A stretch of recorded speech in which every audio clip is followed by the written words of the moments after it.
All right. I want to say thank you very much for being here to the After the Factors. You are the backbone of the community. You are the backbone. The backbone? You're the backbone. The backbone. You have effectively shielded this community from vertebral subluxation. If you know, you know. If you know, you know. And if you know, you probably never stop talking about it. I appreciate all of you. Chiropractors or not. Chiropractors or people with back ailments or not. Or somebody that knows someone in chiropractic, because that's all they're ever going to talk about.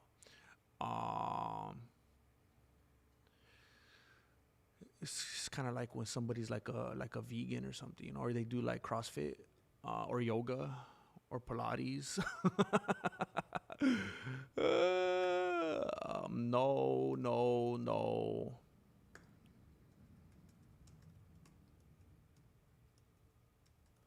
You know how much you mean to me, you ATFers? Do you guys understand? Do you understand how you hype me up? Do you understand how you validate me and affirm me? It's quite pathetic, actually. It's quite pathetic. But here we are, and that's who I am, and that's what I'm dealing with. And you encourage me. It would be nice if you know, I could be a person that you know, just did whatever I did without, you know, needing that pat on the beanie every once in a while. But I'm gonna be honest, sometimes I'm feeling down. I got an artistic temperament, you know what I'm saying? And sometimes I'm feeling down, and I see like one random comment, and bro, it'll just turn everything around for me, man. And I appreciate you guys. And I thought for a moment that I was getting choked up, but I was literally about to choke because I hadn't like swallowed my saliva in a little bit, and I was getting like a lot of saliva in my gullet. You know what I'm saying? I don't even know what a gullet is. I'm gonna be honest with you. I feel like I've heard that a lot throughout my life. I could not point on a photo of a human being. I could not point out the gullet. If somebody told me that they were gonna give me $1 million, and they were like, all I need you to do is point to the gullet on this chart, on this illustration of a human being, and I was going to get $1 million, I wouldn't even know. Now, I would assume that it has something. I would just go like, just like somewhere in that area, just based on how people use that phrase. But I'm going to be completely honest with you. I've never seen a gullet. I couldn't point out a gullet in a lineup. If a gullet pickpocketed me, I wouldn't be able to pick it out of a lineup. If I had to go to the store and buy a gullet, I don't know what a gullet looks like. I just think it's something right here based on how it's used in conversation. That's all I know.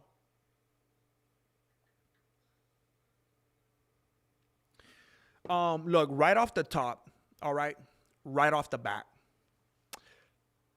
I want to apologize for last night. I want to apologize for my behavior on the stream last night. And there's no easy way to say this. I was Jim Carreyed. Long story short, I was Jim Carreyed. That was not me on the stream last night. And I don't have time to get into the whole story, and there's some litigation going on and whatnot. It's an open investigation. There was, you know, it got very uncomfortable. There's some things that I got to figure out in life right now. You know, it gets a little bit dark. There's different people and things that I'm dealing with. But that was I was Jim Carreyed. That was not me. I was actually playing Resident Evil. Because I really want to get the new one. I really want to get Requiem. But how much does it cost? But I can't do that right now. So I'm just going to play Resident Evil. What's the new one? You know how they're remaking all of them? I think it's Resident Evil 2 that I'm replaying right now. I'm just playing it again and living vivaciously through all the people that's playing Requiem. Resident Evil Requiem. When did that come out? 2026. Dang, it barely came out, huh?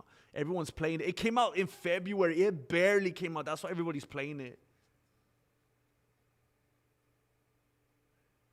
I can't do something like that though, bro. It will consume my life, bro. I can't do that. I get carried away.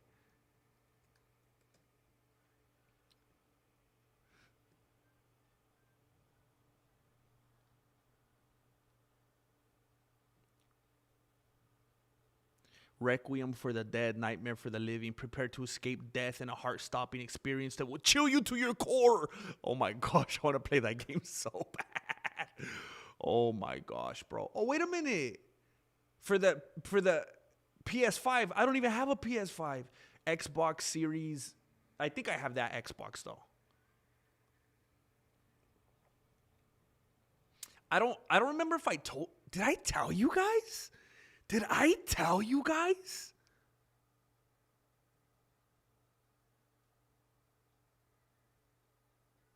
I don't know if I ever shared it with you guys. I know there's some of you that have seen it. Oh my gosh, bro. Oh my gosh. That would be kind of fun to bring up, wouldn't it? Hold up. I know that I've talked about it, and I think no, you guys had to see it. Those of you on my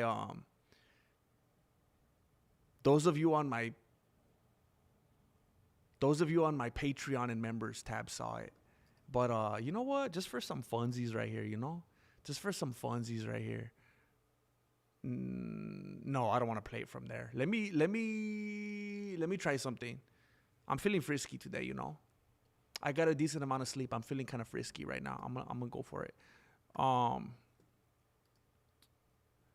think this will be fun. I think it's pertinent to the conversation. I can't stand what they've done to the members tab is kind of weird and clunky to go through sometimes. It's very weird.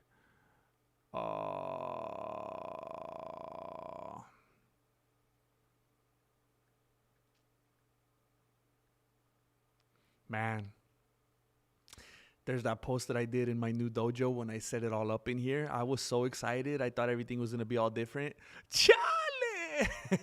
I could see my face like with all this anticipation and positivity. What a sucker. Where is it? I'm going to show it to you guys. I really want to show it to you.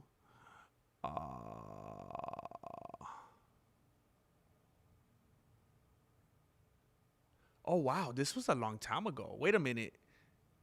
I passed it. What? Why is it not here? This is so annoying, bro.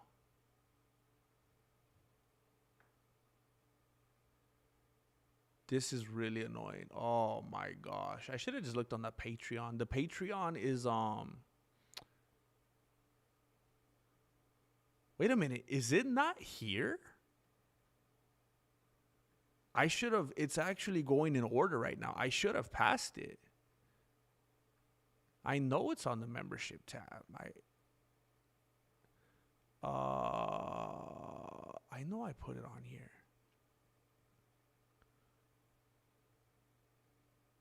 What the heck?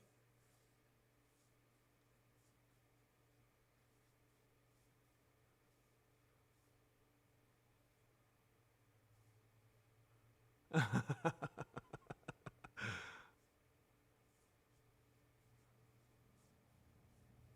apologize. I know I'm taking a big detour right here.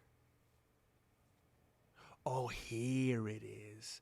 Really? I just did it from there? Really? I don't want to play it from here. I'm going to check the Patreon. Bear with me. Are you guys all saying your salutations to each other? Are you guys getting along and talking amongst yourselves? I'm taking this detour on purpose. I'm trying to get you guys to get to know each other better, This is all very intentional.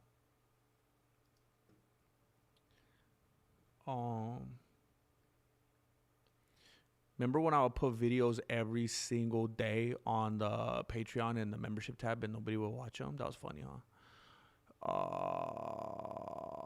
That was crazy, man. but nobody come.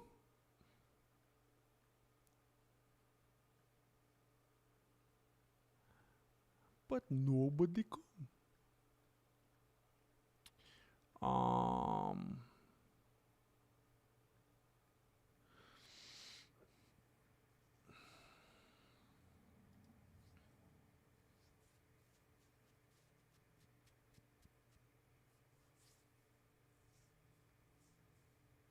this is gonna be like I'm building it up so much. This is gonna be like such a like it's not gonna live up to the hype. I should just bail right now. Actually, I should just bail. All right, look. When I wanted to talk to you guys about the Xbox. You guys have probably all seen this already. Everybody in here looks like a member. Um, but I want to tell you the story about my Xbox. I don't even know why this is so stupid. I went on such a tangent. It shouldn't even matter at this point. Um,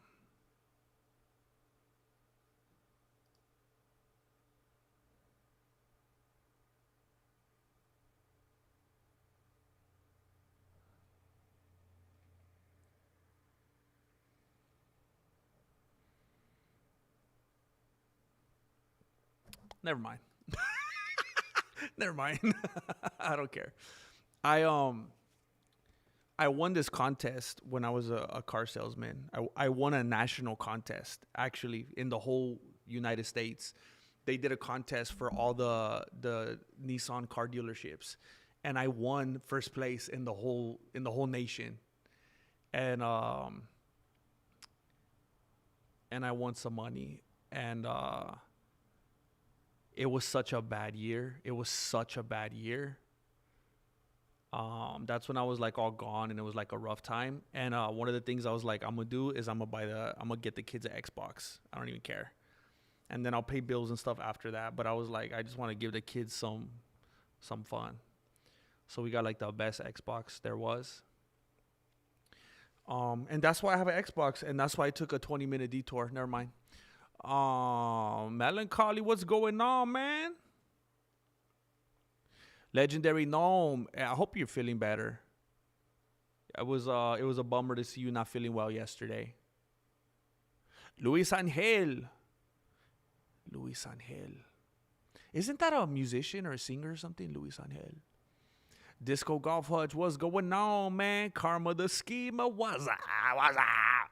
Lord Racer, Slipknot, ARJR, all the homies in the chat. Cody Chapman. Heck yeah, Max Bluestein. Mona Kenny. You know what I think every time I see your name, Mona Kenny? I think of that song, Mona, Mona, cause you make me feel Mona, Mona, so Mona, Mona, good. I don't, just cause Mona Kenny, Mona, Mona. Every time I see your name, I think of that song. Every single time I see your name. And if you pop up in the chat 87 more times, I'm going to think of that song 87 times. It's just a correlation that I got. What's up, Domo? Melancholy, I went to Natural Grocers for lunch, and this really obese lady came up to me. How dare you, Melancholy? She's beautiful. Holding a bag that said organic organic dill weed, and yelled, "What did you call me?" Wait, what? What? Laughed hysterically and then disappeared. What? Wait, is this a joke? I went to Natural Grocers for lunch. I don't even know what that is. Is that like another Whole Foods? They didn't want to get sued. So anyway, and this really obese lady came up to me holding a bag that said organic dill weed and yelled, "What did you call me?" I laughed hysterically. What? What did you call me? Laughed hysterically. She laughed and then disappeared. That's crazy, man. I think you were like on a, I think you we got to watch we got to be watching, what's it on these days? I know it's on Hulu and I can't remember what else, but you're probably going to end up on an episode of Impractical Jokers. I think you didn't realize you were on an episode. Max Bluestein, thank you, bro. Uh-oh.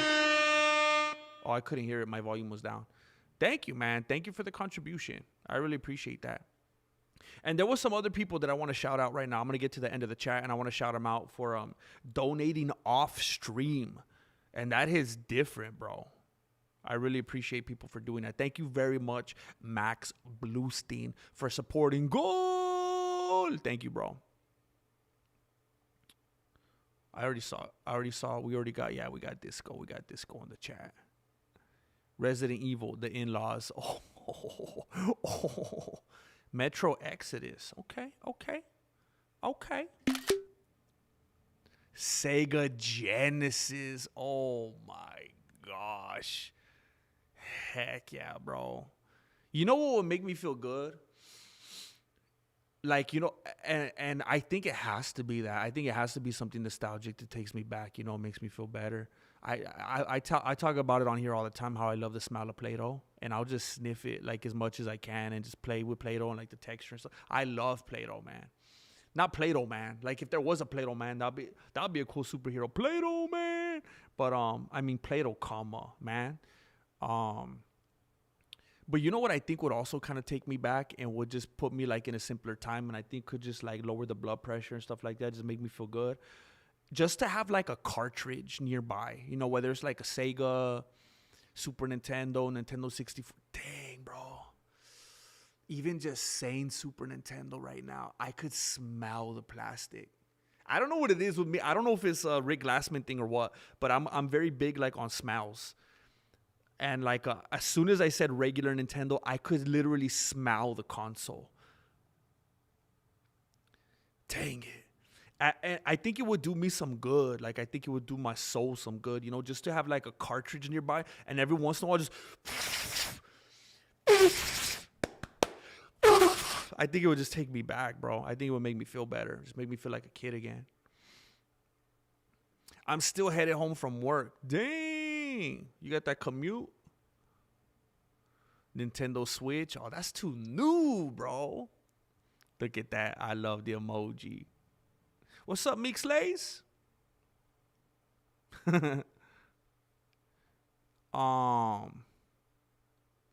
Robert Gerard, what's going on, bro? Coffee Potamus. I got my Coffee Potamus right here, bro. You're so cool. I'm gonna call you're so cool. I'm gonna call you culo. You're funny and thank you, bro. Thank you, Fabian.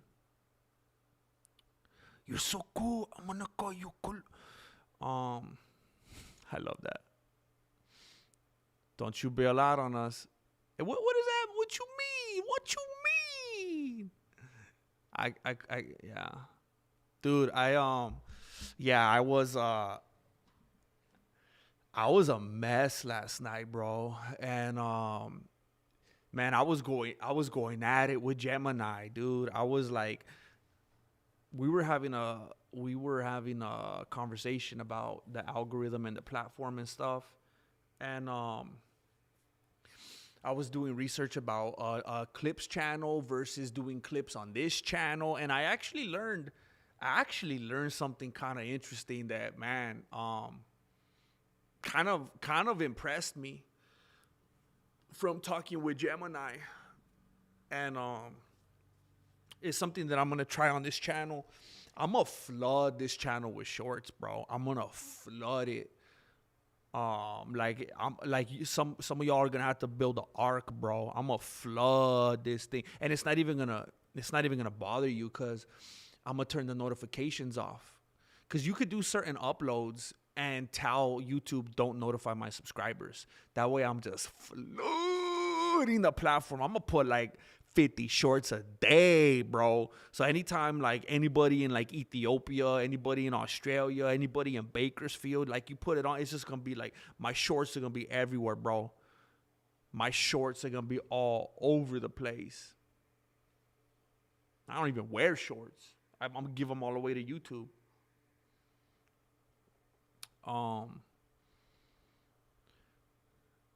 And it's just like casting a net kind of theory, you know? It's just a saturation type of thing.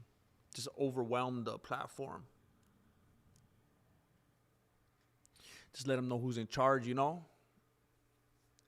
What's up? Hey, man, you heard of the Third Man in the Ring podcast hosted by Christian Man and a Mexican-American boxing no, I haven't. Is that supposed to be like a playoff for like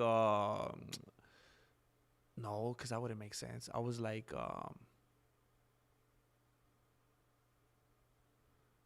is that like Jacob wrestling with God or? But no, that's not. Because where's the third man at? No, but I'll check it out, bro. Thanks for bringing that up. Born troublesome, aren't we all, bro? Acuna. So that is a dude. I'm getting there better today than yesterday, so tomorrow should be even better. Heck yeah.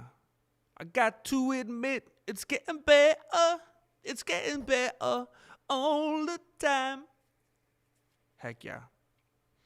Manny be chillin', What's poppin', cholo? I thought you said chulo, bro. Like, hey. We ain't afraid of our masculinity and whatnot. Just hanging out, man. Just getting warmed up here. Jess Reyes Rocket League.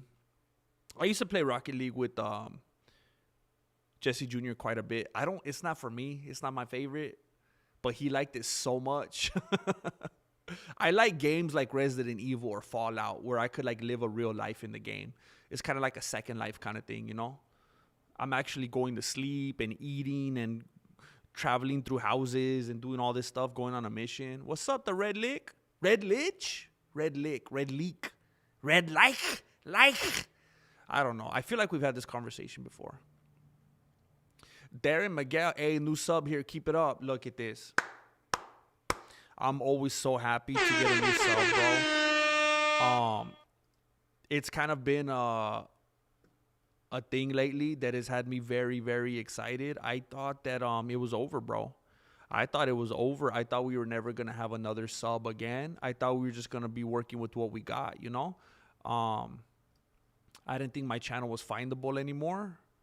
I felt like YouTube said that's a wrap. And it blows my beanie, bro, when somebody comes in and says that they're new here. It makes me very happy. Welcome, bro. Present. Oh, there we go. Now we could start the party, man. My flow goes deep like the ocean. It burns so hard, grab the lotion. I might hit the Max Bluestein, you have got me through some real tough times with your humor, GM. Times where I couldn't watch any serious things that are my interests. Thanks.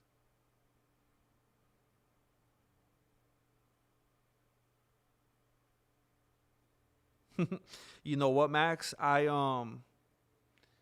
have those things of my own, which I actually turned to last night. You guys already know I'm very transparent on here with stuff like that. I got no shame. I got no pride and ego in like talking about when I have a rough time. And last night for me was brutal, man. It was just not a good night. And I had that stuff for me that I fall back on and that I just tune out and just listen and just laugh and just totally get to go somewhere else and take my mind off things, you know. And I know how unbelievably important those things are. Man, that relief is so crucial. And you know what? That's funny that you say that because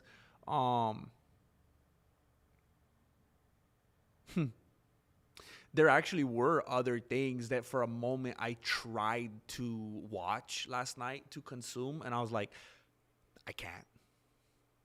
I need to go to another place right now. I need to live vivaciously through something else. So yeah, that really hits home, man. It's humbling. Thank you, bro. I met this chick that looked like Wanderlei that be talking the most papas. Was it whatchamacallit, Cyborg? Hey, would you go out with Cyborg if she held you down and forced you to? Hey, bro, don't say Rick Glassman. I'm still sitting. Nah, it did make me sad though, bro. I was watching some of his episode the other day because I never finished it, but I was still watching. I watched it in pieces with the dude from Scrubs, and I thought about you, bro, and I felt sad. Because it's like, dude, why do people gotta go and let people down, you know? Tom Bao, I don't know if you were here, like 5-10 minutes ago when I was saying I wanted to get to the end of the chat, but I'll go ahead and do right now. I want to say a big, gigantic, fat thank you You ever seen a grown man to Tom Bout. I was literally doing some household chores. Like, I was hating my life a couple hours ago, and I was just really stressed out. And I was like, bro, I need to be streaming. What is this nonsense? And there was some stuff that I had to tend to in the house. And out of nowhere, like, I was just like really frustrated, right?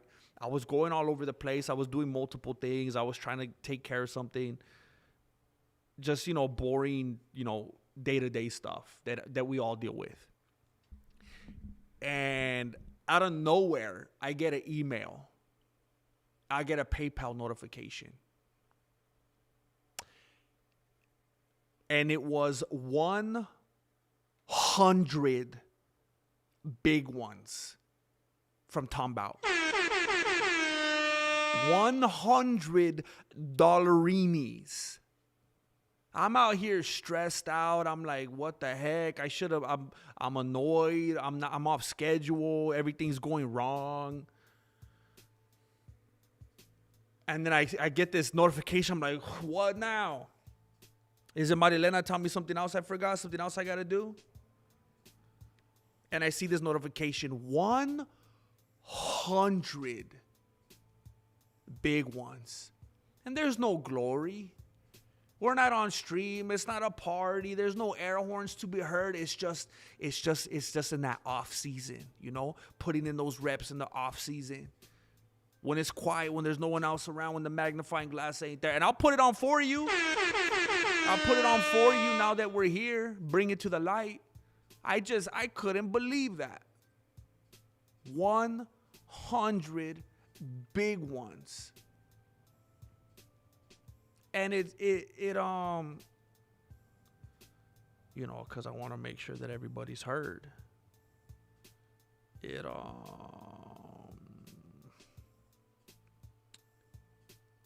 said, "Law UGM, wish I could give you even more. Thanks for all you do." As if that wasn't enough. I wish I could. Throws down 100 big ones and then says, "Wish I could give more." Unbelievable. Means a lot. These things, they buy me and the channel and our community time, I tell you, man, sometimes I'm on here and I feel like a freeloader, and I feel like I'm being lazy, and I feel like, man, anybody in the chat right here could do this. Anybody in the chat could sit down and talk about what they're thinking, talk about their feelings, talk about Max Holiday. Anybody could do this. So I'm very much aware of that, and sometimes I feel very guilty about that. So I'm always like, in the off hours, when you don't see me here, that's why I'm talking with Gemini. That's why I'm trying to figure out the VODs. I'm trying to figure out what kind of format I should do. I'm trying to figure out how I should structure things to give us the best swing, how I could incorporate other things, how if the streams and the VODs take off enough and they're consistent enough and I get the VODs working for me while I'm sleeping, and those are getting traction, then I could dedicate more time to writing some jokes, do some sit-down MMA type stuff, do some of my stand-up stuff with the microphone, actually doing my crowd work, do some, whatever it might be, edited videos every once in a while. I'm trying to, make a good hub of content for you guys. And, support like that, makes it more possible. And I thank you, Tom Bout. I got a Nintendo N64 on standby with the gold. Ooh. Bro, Diddy Kong Racing was everything, bro. Diddy Kong Racing, Quarterback Club 98, Raw. Oh, no. Yeah, it was Warzone, the one with Stone Cold Steve Austin on it. Man, I dreamed and daydreamed and hoped and wished and prayed and wouldn't stop talking with my parents. I wanted that Warzone game more than anything, bro, with Stone Cold Steve Austin. Bro, that was one of the highlights of my life, bro.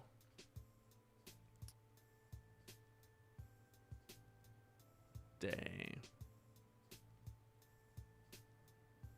Aromatherapy. I'm sorry, I'll start over. They do? She never said that. Well, you know what? I'm so like old school, bro. I'm not even that like technologically advanced.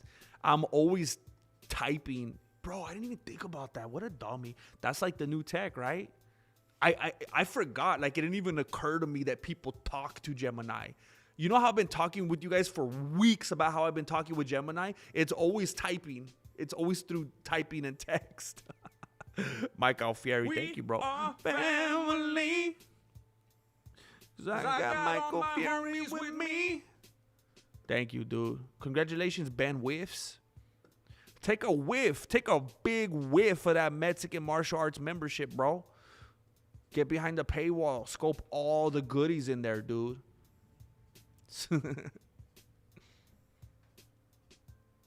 That's hardcore right there, man. That's a nice parent move. Actually renting the console from the rental place. That's hardcore, man.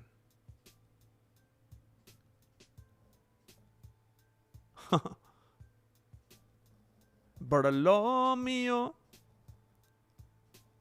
Dan Hooker might pay big money for some dirty GM shorts. You might be onto something. I love playing The Sims when life is heck yeah. Hey, that's probably why I like those games. Marloca, you just get to be another dude, live vivaciously through them. I remember when I played Grand Theft Auto San Andreas, I'd fix up my lowrider, I'd paint it and everything. I'd go and I'd pump some iron, I'd work out, and I feel like that's me right there. I'm living good right there. I just got a fresh haircut. I'm looking good, bro. I just robbed a bunch of people, robbed a bunch of NPCs, and I'm all rich now.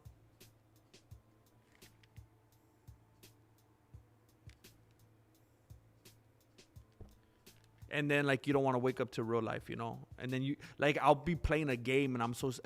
By the way, Sims especially, I used to play The Sims like crazy. It's not that I'm anti... You know why I stopped playing The Sims, Jane, for real? I used to be obsessed with The Sims, and I used to play it with one of my kids. And for some reason, the creators of The Sims thought it was a good idea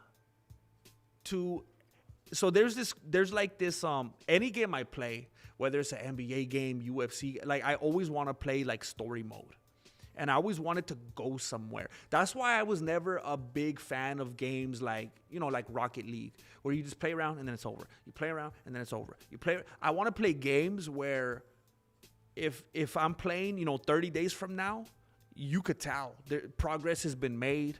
My character has new clothes. He got a different haircut. He's driving a different car. Like, stuff has happened. His relationships with the people around him has changed. I like games like that. And I was playing The Sims, and for some reason, they made it like mandatory. There was no way around it. You couldn't bypass it. You couldn't skip it. They made it to where you had to have sensual relations with somebody and have kids and all this and that, and they would show, like, in a graphic enough way for me, the people in their bed together, and I'm sitting there playing it with one of my kids, and I'm like, chale, man, this is weird, bro. Starting to feel like somewhat incestuous and whatnot, and I was like, we can't play this game anymore, and it was very, very, very frustrating to me, because I always loved The Sims. I was playing The Sims since I was a little kid, man. And of course, when you're a little kid, when you're the little kid, you're like more than happy to do those things, you know? Like, when I was a little kid, I'll be like locking the door and whatnot, and I'll be having a bunch of kids on there on The Sims, you know? I'll be like making the most of that feature. But like, when you're the parent and you're responsible for your kids and you're just trying to keep them pure and stuff like that, I was like, nah, I can't get down like this. You know, we could watch movies with like all the violence and, you know, people getting their heads blown off and people jumping off buildings and decapitations and just, you know, gratuitous violence and stuff like that. But if we're talking about things of a sensual nature, oh heck no, that's nah. You know how we got down. That's how it is. That's how it is, isn't it?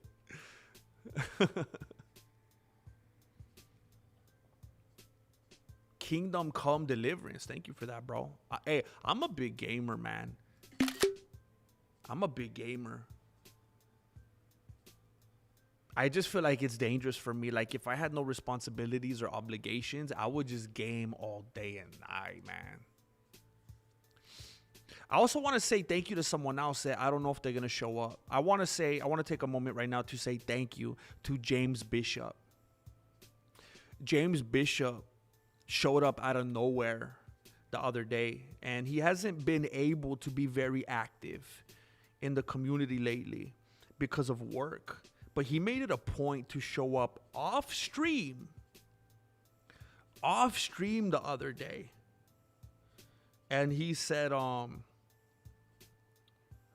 you, bro. I'm busy all through March, but I want to show you do a great service and we'll make it.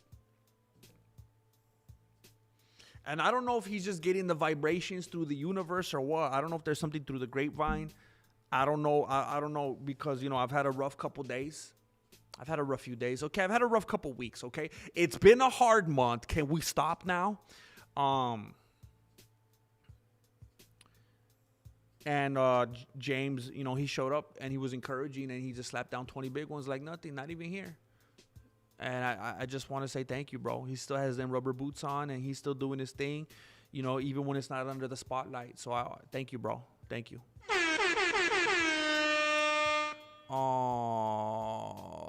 Hey, Routine Dawn just showed up with a self-inflicted membership. And in case you don't know, Routine Dawn, there is so much behind the scenes content for you on the membership perks tab. It is truly the deep dark web of the Mexican martial arts. There's nothing like it. Thoughts on Jeremy Stevens getting loopy on beaver tranquilizers? I had no idea that was a thing. Let me see here.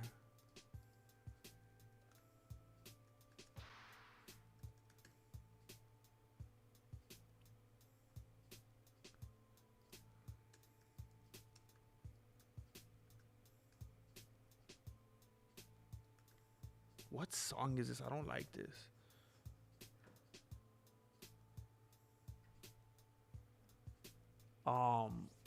Is this a real thing? Because I'm having a hard time finding it.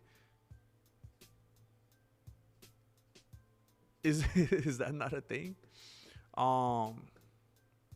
Thank you, Routine Dawn. I'm new here too, Grand. Been new to this channel for years, bato.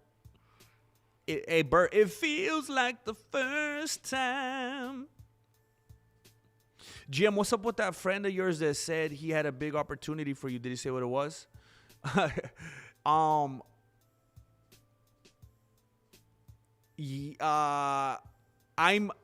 hesitant to divulge a lot right now because I'm gonna be very honest with you. There's still quite a bit to figure out, but what I can say is we're very much going back and forth and in touch, and it's exciting. It's exciting. I would definitely keep you guys posted once, and it might take me a little bit to figure things out because we're kind of far away from each other. But as soon as we're able to get together, I feel like things might start coming together. So I'll keep you guys posted. Bertolomeo. We are Bertolomeo just went and self-inflicted the upgrade, I got bro. all my homies with me. That is a whole new again. Born again, new again. Hey, Bertolomeo, you know. Bertolomeo out here baptizing himself. I love that, bro. New again. I love the dedication to it, bro. The dedication to the bit. Literally went to a higher level tier to be new again. I love it, bro. And then he downgrades tomorrow. Hey, that's a next level dedication right there when you're fully aware that all the tiers are the same and you're still doing that, bro. That speaks volumes. I was here before the beanie was fully on. What happened last night with the movie? So shoot. I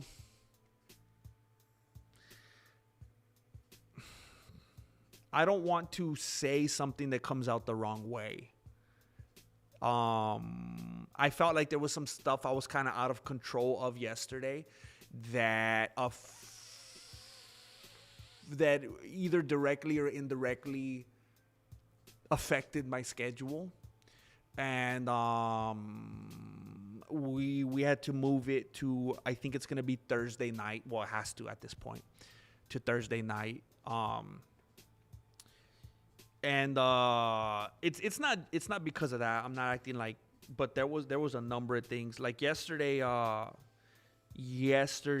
was a difficult day for me, and everything kind of just like happened at once. And it was a challenging day. And then to make it even more challenging, a number of things went on and affected what I had planned. And I should probably just leave it at that. But hopefully it works for everybody involved to do Thursday.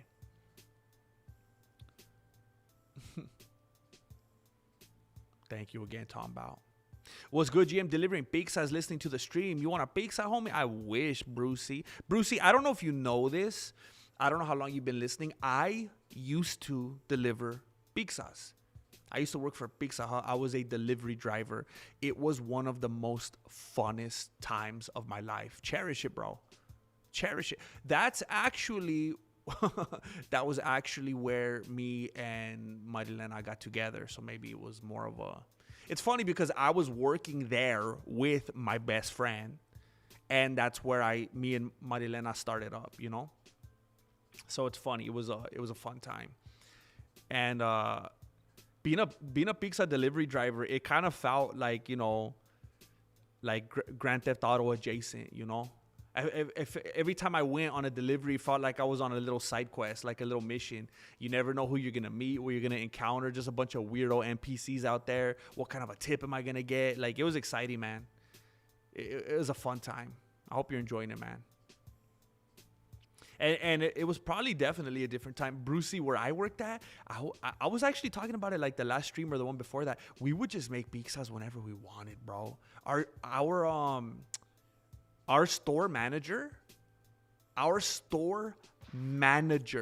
and I know it's not the weirdest thing when you're in the food industry, because it's like, you know, for the most part, you get a pretty select, you know, group of individuals there. But it's weird to think of now that I'm older than that. But at the time, it didn't seem weird. But now I was like, what? We were a bunch of babies, bro.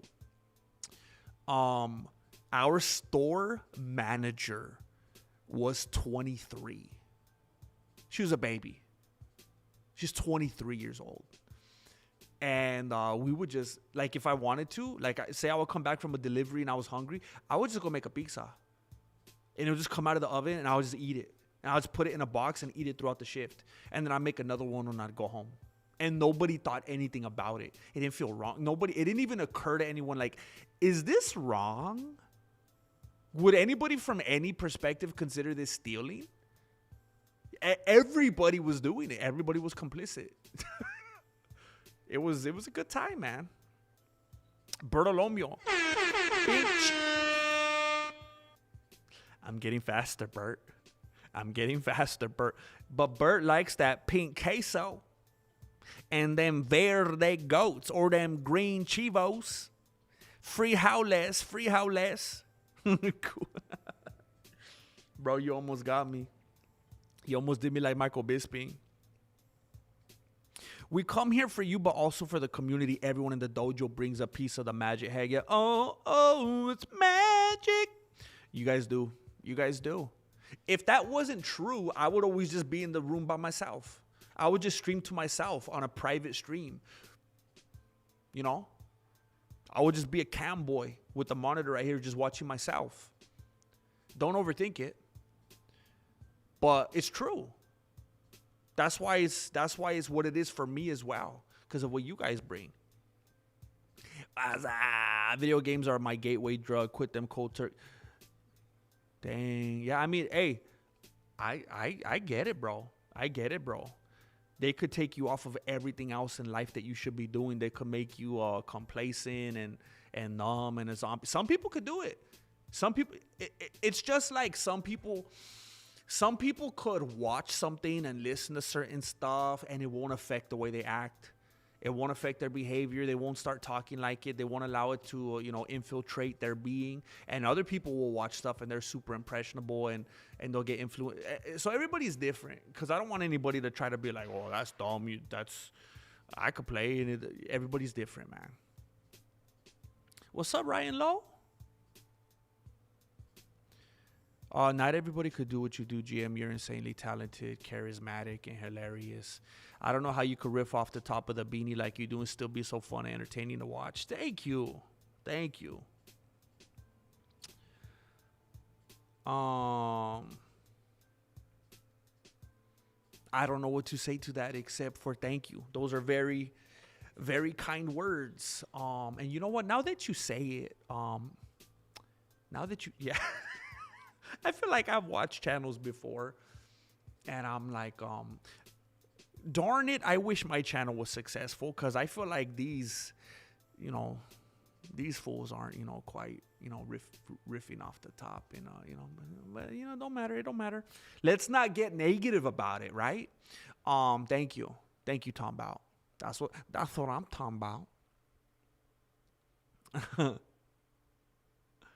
I never got into the Metal Gear games, man. All my homies liked them, but I just couldn't, man. I don't know why. You met one of the dudes? You got a game signed? Shoo, bro. I do prefer my life in Skyrim over my life in The Sims.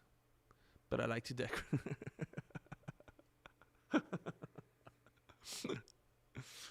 Duke Nukem, bro, those were the days, man. Come get some. That's nice, Kim North. That's nice to keep it going like that, man. Yeah, Bert, it's trippy, man. Yeah, the old school stuff was the best, man. Zelda, Ocarina of Time. I don't play... Sometimes Marilena, man, I get after her for that, man. I tell her, man, you trying to play those games more than the kids, bro. Playing those stupid little fruit crushing games. The seeding continues,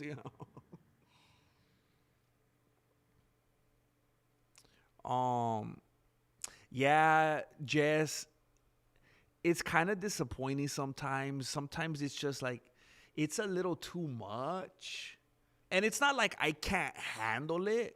It's just like when you feel like people are going to that low-hanging place, like too much, it just becomes a little excessive. Like, hey, man, do you got anything deeper in the well? Anything deeper in the chest there? Or you just...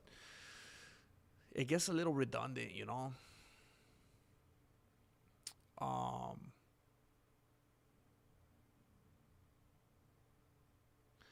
My problem, I played Skyrim. I played like an old version because it was like a free one on the Xbox Game Pass. And I could not get into it. The graphics were like, 1997. And it felt real slow. It was the one like at the very beginning, there was like all these... So it was the one where at the beginning, the game starts off and you're like on some kind of like it's almost like a hayride. I don't know how else to describe it. You're like on a little... You're sitting on something and your hands are tied and there's like these horses that like you're in a carriage or something and they're literally taking you somewhere to behead you. And then when you're about to get beheaded, some dragon comes out and kills all the dudes that were going to kill you. And then you're just hiding. You're running from cave to cave. And it was like, man, I swear that went on for like an hour and it was just so boring and I just couldn't get into it. But the new ones, the graphics look crazy.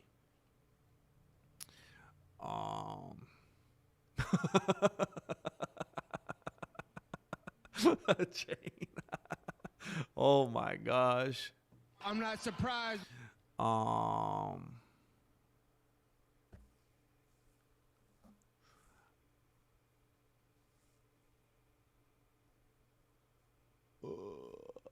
Heck yeah. Have you played Fallout 4, Jane? I tried to go back and play because I wasn't playing Fallout when Vegas was a thing when it came out. So I played the first Fallout game I ever played was Fallout 4. Like, I'm a newbie. And then I went back and tried to play Vegas, and it was the slowest thing ever. And the graphics were all slow, and the controls weren't as good. But from what I've been told, people that were following the trajectory of the game and played Vegas when it came out, supposedly that's like the best Fallout game. It had like the best storyline and all. But I couldn't get into it because it just felt so slow after playing Fallout 4.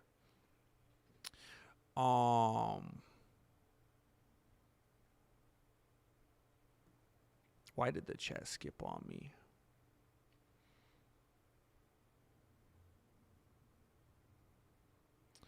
Hey, Christian. I'm doing good, bro.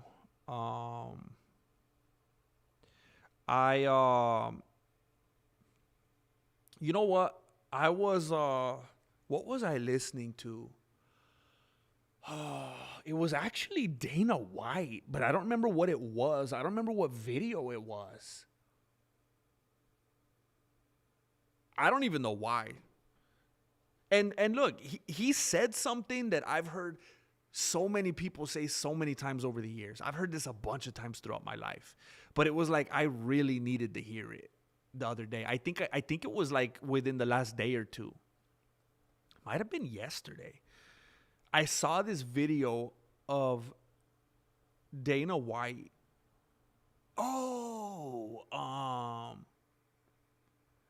It was some dude that was interviewing him on the street. Anyway, Dana said something like,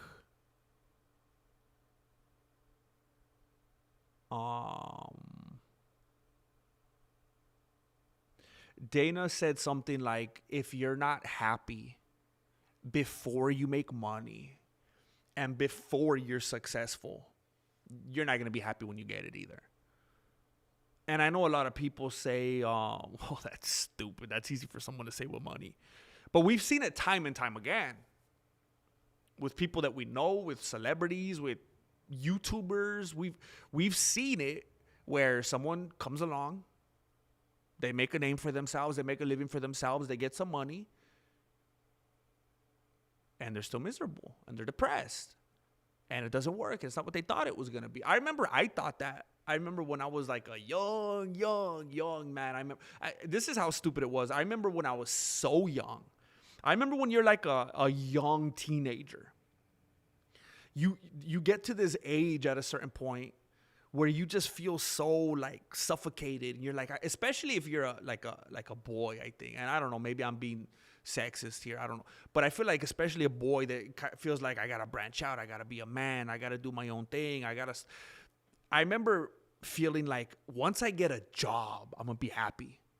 Once I could get a job and I don't have to rely on, a measly allowance, or I don't have to feel cooped up. Once I get a job, I'll be able to, stupid as it is, I'll be able to just like rent a video game whenever I feel like it. I'll be able to, go buy a pizza whenever I feel like it. I'll be able to buy some shoes whenever I feel like it. I don't got to depend on nobody. And then I got a job and I was like, oh, dang. This is kind of, okay, I'm still not, you know what was first thing before that? I need a phone. I need to get a phone, man. I can't even like communicate with the outside world. And then I got a phone. I was like, oh, okay. Now I got to pay for and then I remember that. I was like, I got to get a car. I need my own car, man. Once I get my own wheels, bro, everything's going to be different. I could go anywhere. I could go drive to France if I want, bro. I go to Paris, France. I go to Paris, Texas. I could do it. I could go to the movies. I'm going to be so free. I can't wait. Then I get a car and it's like, well, shoot, bro. Now I got to pay for gas, and people always want to ride everywhere, and people act stupid on the road, and commuting's kind of like, dang, bro. And then it was like, all right, once I get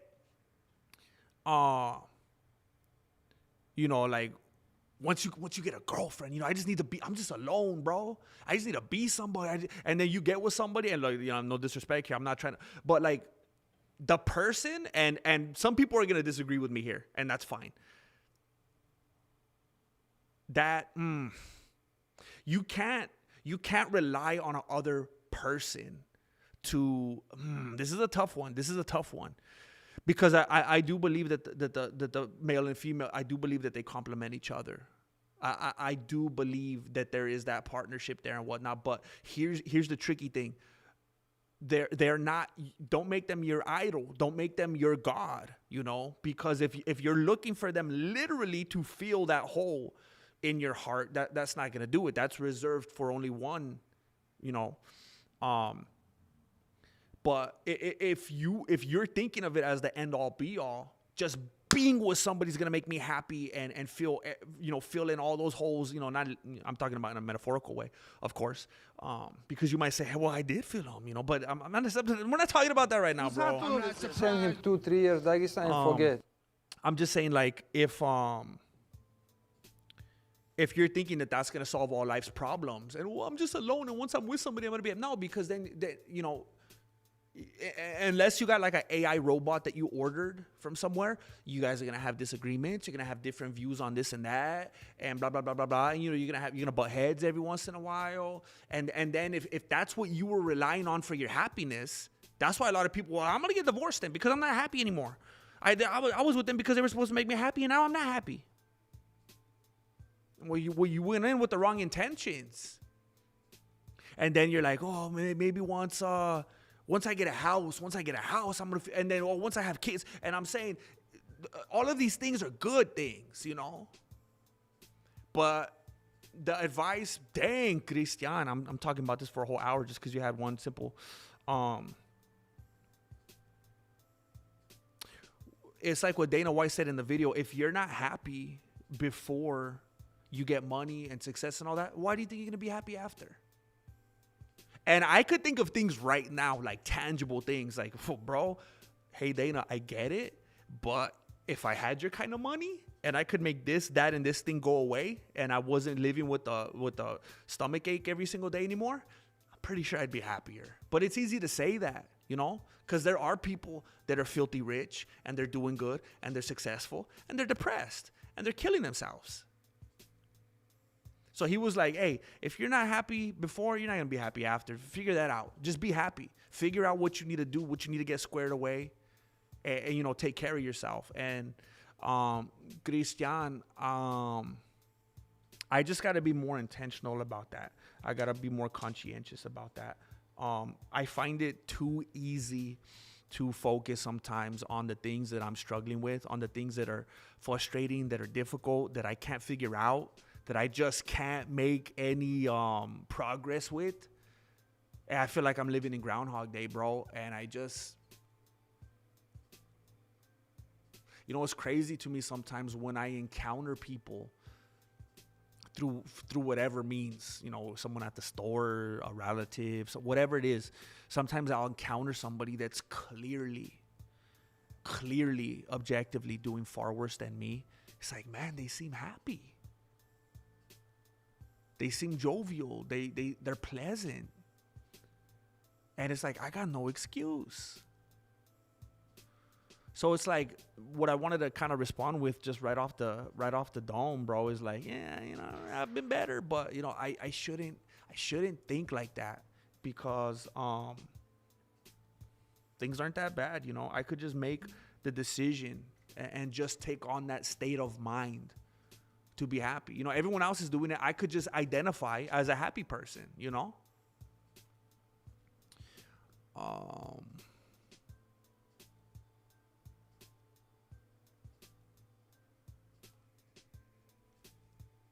Heck yeah, Tom Bow. That's what it was all about, bro. Brett Favre on the cover. What a different time, huh? Ocarina of Time was like, there's not that. I know I always talk about Resident Evil and Fallout, but Zelda Ocarina of Time might be the best game I've ever played. If you haven't played it, then don't even, like, you don't know. Like, it was, bro, holds a very special place in my beanie.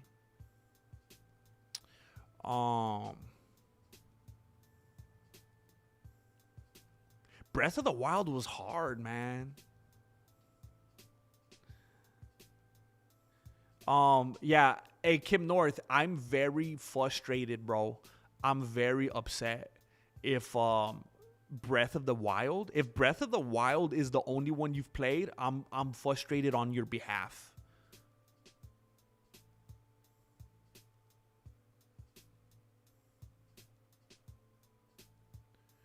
Hey, is that true, Melancholy? Because I've seen the match. Wait, I can't. Melancholy, there was a typo in what you said. And I can't tell which way it goes. Because here's what it says. If you watch the Giorgio versus Armin match, Armin is actually open hand slapped Giorgio before any of the other antics. So I don't know if you meant to say Armin actually open hand slapped Giorgio and you didn't mean to put the is, or if you meant to put Armin is actually open hand slapped by Giorgio and you didn't put the by. Now, from everything I've seen, Giorgio absolutely started it. That guy was being a punk and he thought that nobody was going to notice or that Armin wasn't going to do anything. But if you mean that Armin started it, then I guess there's something even before that I didn't even see. Because, yeah, it looked like Giorgio started it for sure. I tried New Vegas so many times I couldn't get. I tried, bro. I tried so hard because I wanted to just be in Fallout like to the fullest, and I couldn't. I started with Fallout New Vegas and I loved it, but Fallout 4 blew my beanie up. Yeah. I'm jealous that you started with that.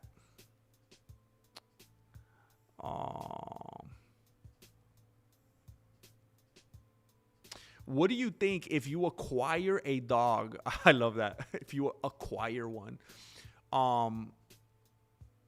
If you acquire a dog, are you... Oh my gosh.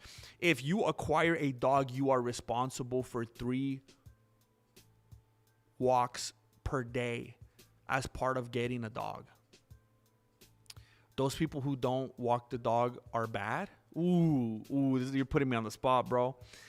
What do you think? If you acquire a dog, you are responsible for 3 walks per day as part of getting the dog? Those who... I'm going to be very brutally honest with you, Max Bluestein. Very brutally honest.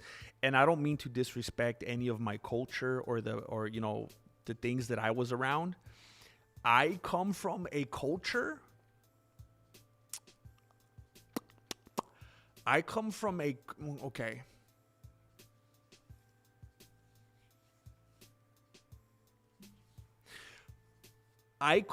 culture of people where, I mean, even like the town and the place I came up in, walking a dog was like a thing you saw on TV. It wasn't until I was like well into adulthood that I was like, people actually do that? I had relatives, and I know, bro, is the statute of limitations up? I had relatives whose dogs were chained up, bro. And some of you Hispanics in there, I know some of the white people just gasped, but some of you Hispanics, you're like, oh yeah, my tío still has his dog chained up in the back. Like that was just, that's how people got down. I wouldn't have even like that. I wouldn't have flinched. I wouldn't even have thought 3 times about it. You go to a homie's house and his dog's chained up and it's like, yeah, what's up? Let's throw him a treat. That's just how it was. To me, the concept of walking a dog was like, walking a dog? What do you mean? He's in the backyard. I see him walking around right now. What do you mean? What do you mean you're going to walk him? You're just going to walk beside him in circles in the backyard or what? No, I'm going to walk down the street. What do you mean around the street? He's going to bite somebody. What are you talking about? Where are you going to take him? He's going to run away.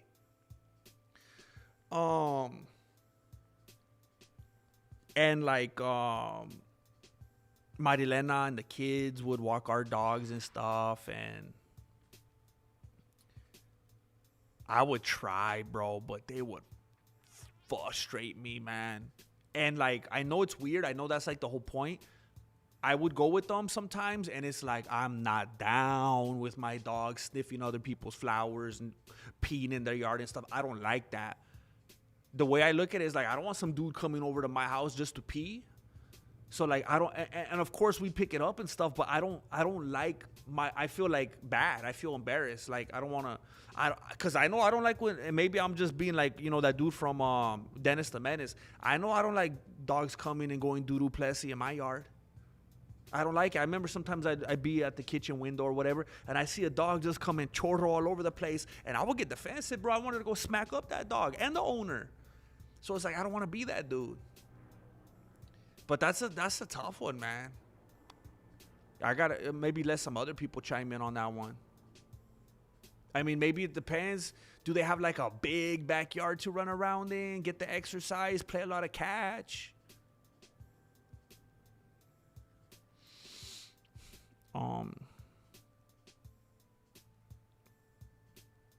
I did not see Giorgio ask Dana that. That's crazy. Did Dana laugh him off? Dana's like, I won't even give Armin any fight, period.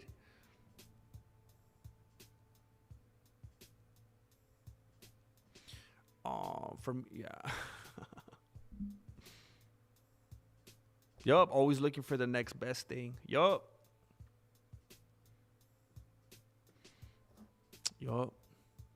That's why monotony is so hard for people, just to be with that one person. It's like people don't realize I had a homie when me and Marilena were still, like, before we got married.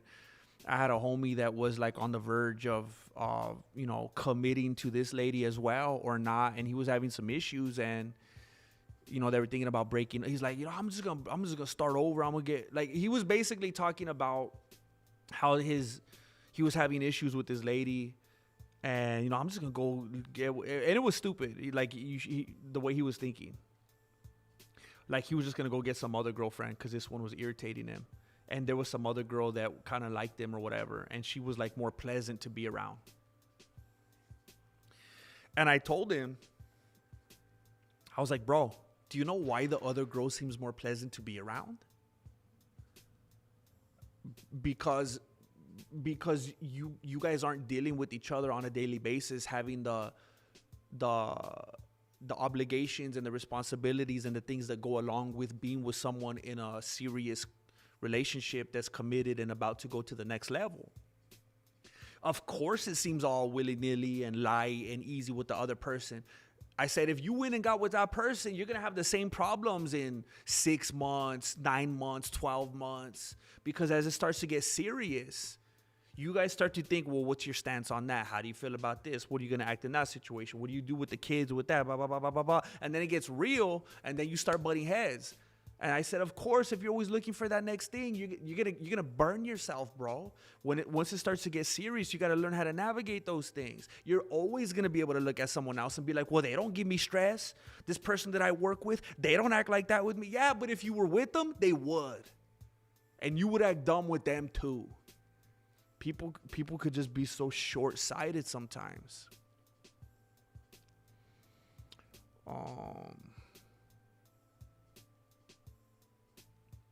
Tell them that it's human nature.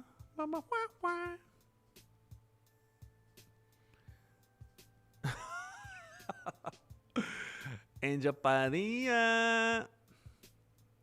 Angel Padilla. Dang, I'm far behind. Tell them that it's ta ta ta ta ta ta. Wait, what?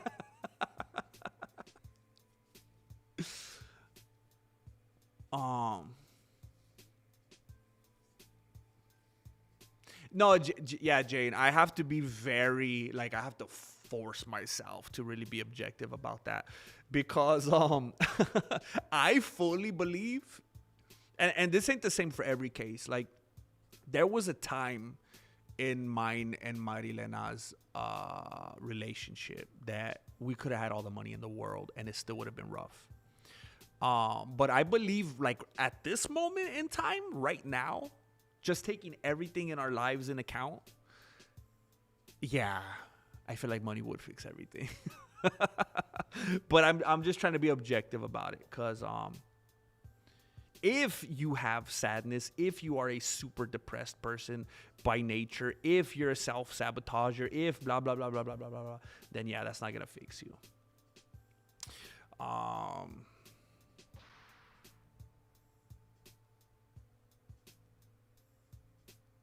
Heck yeah, Darren. Heck yeah, bro. I know what it feels like. You know what I really want so bad? I told Marilena that I want for my birthday. I want a what's it called?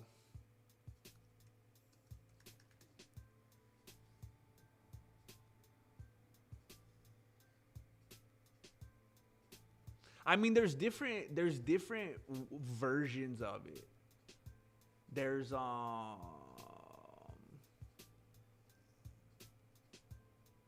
different versions of it. It's not that simple. There's so many different kinds. But I really want one of those workout machines. I know they have like a lot of Marcy ones, but I want something with a pull down. Man, I love pull downs, bro. My lats were insane. I would just do them in my sleep, bro. I would do behind the neck too, and a lot of people are afraid to do those. But I would turn it around. I would stand up and do the extent. I love pull down machines, bro, and I want to get one so bad. But I know what it's like to have some new equipment like that and be excited about it, bro. Heck yeah, that's good.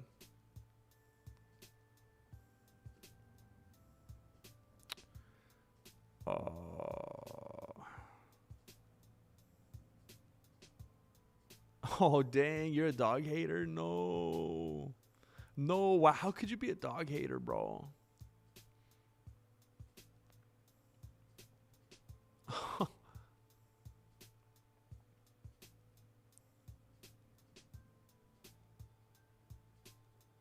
That's amazing, Kamon. You're doing it right, bro. You're doing it right. I think you're a good example. Heck yeah. Hey, that's where I come from, legendary gnome. That's how I feel. I know a lot of people won't like to hear it. A lot of people will get mad. I get it. But I'm like, hey, they got room, man. They got room. If you have a big enough property in Milwaukee, no need a dog. Yeah. See, they got room, bro. They got room.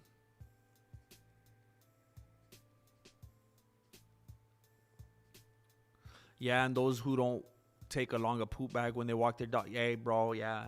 You should pick it up and chuck it in their face, bro.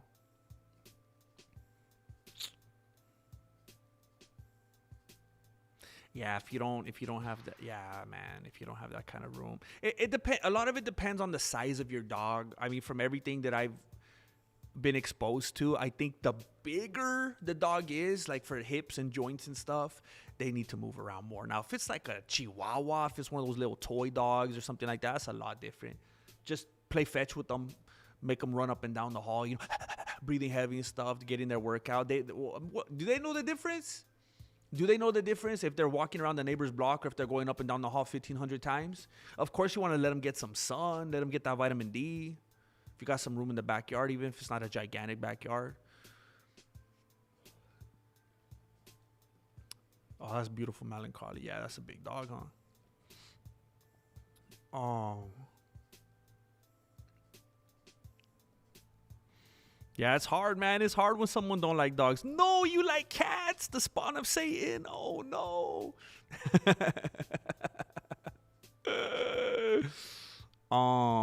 Come on. The real issue is the owners that don't pay. It's crazy, man. That's like NPC behavior. I don't know how somebody could be living and breathing in the world and do stuff like that. Dude, it was actually my sister-in-law's dog, but my mother-in-law was like dog sitting, and she was like, bro, it was her fault, actually. They had a dog. It was some kind of mutt, and its fangs went deep into my knuckles. Like, I can't even, I never saw anything like it, bro. It went deep, like it hit nerves, bro. It went deep into my knuckles, and I remember I put like a flashlight, and you couldn't even see where it ended. It was like a tunnel. It was like a cave, bro. The fangs went And I had so much pain. And Marilena was trying to get me to go to the ER, and I just wouldn't go. I don't remember why, but I was like, hey, no, I don't want to sit there. Be there for like 8 hours. And I just tried to tough it out, and I couldn't move like this for I don't know how long. It was so deep. And, I still have a little scar. And the dog was like being super aggressive with me. And I kind of, it was being so aggressive with me that I swatted it. And I was like, what the heck? This is like Cujo. And I didn't even care because it was like trying to attack me. And then my mother-in-law starts freaking out because she thought I was like going to kill the dog or something. I'm like, I'm not going to kill the dog. I'm just keeping it off of me. Should I get killed? And so then and then Marilena was right here. She was like trying to calm everything down. And I was like, all right, well, I don't want this lady all freaking out and crying. So I just literally stood there and let the dog keep biting me. And it was like dangling off of my hand. And I'm just looking at her in the face like, is this what you wanted? And I was like, what the heck? And she cared like more about the dog in that moment. And yeah, it was crazy, man. Those hurt, man. Those fangs hurt.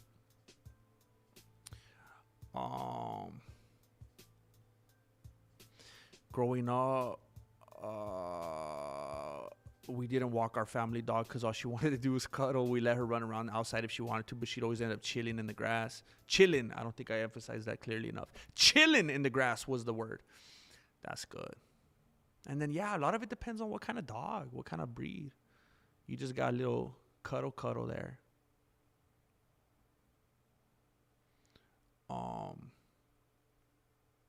You cannot pick up sloppy doodle Plessy just as Patty Pimlet.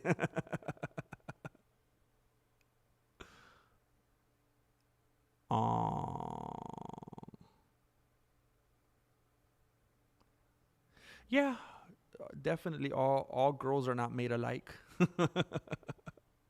Same for dudes. Yeah, same for dudes. Coyotes, what the? Yeah, man.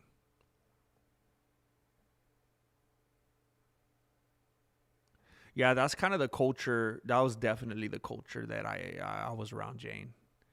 Definitely not extensions of the family. They're guard dogs. They're guard dogs. They're meant to be there and bark.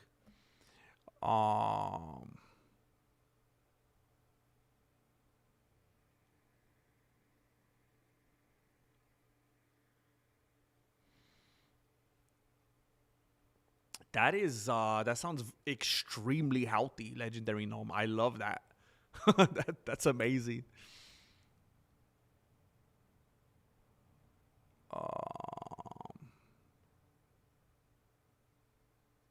Angel, I'm an April Fool, bro. I'm an April Fool. I don't think I've ever been Pacific about it in here. That's just as Pacific as I've been. I just tell people April. I'm an April Fool.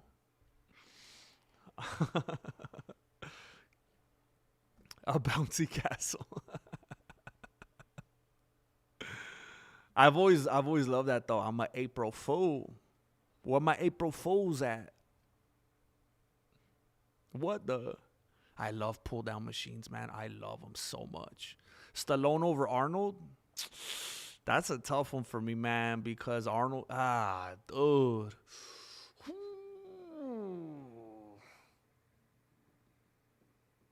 I don't know, bro. That's like super neck and neck for me. Super neck and neck. There's never been a clear winner for me.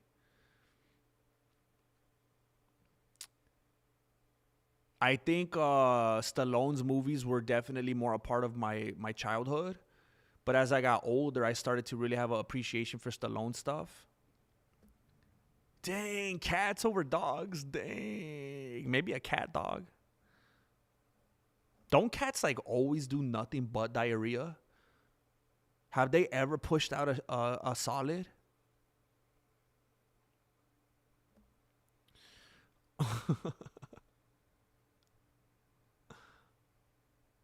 Tinali.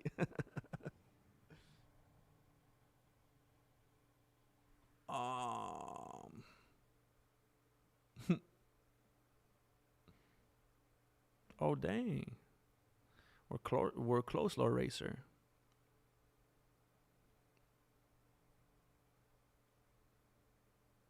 Dang, that's beautiful, bro. April 20th. You and Hitler. That's beautiful, bro. Did you stop on 420? 420. Did you stop on 420 like symbolically melancholy? That's hilarious.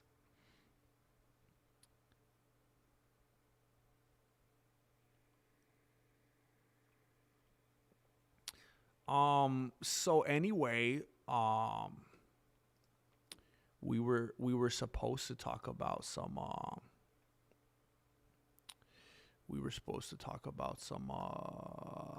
whatchamacallit.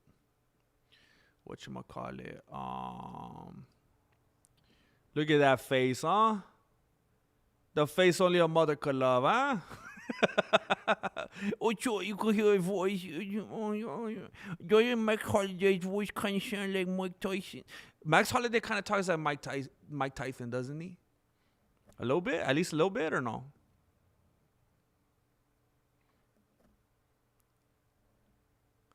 No, I didn't. I was so messed up. I didn't even know what year it was. Oh, no, bro.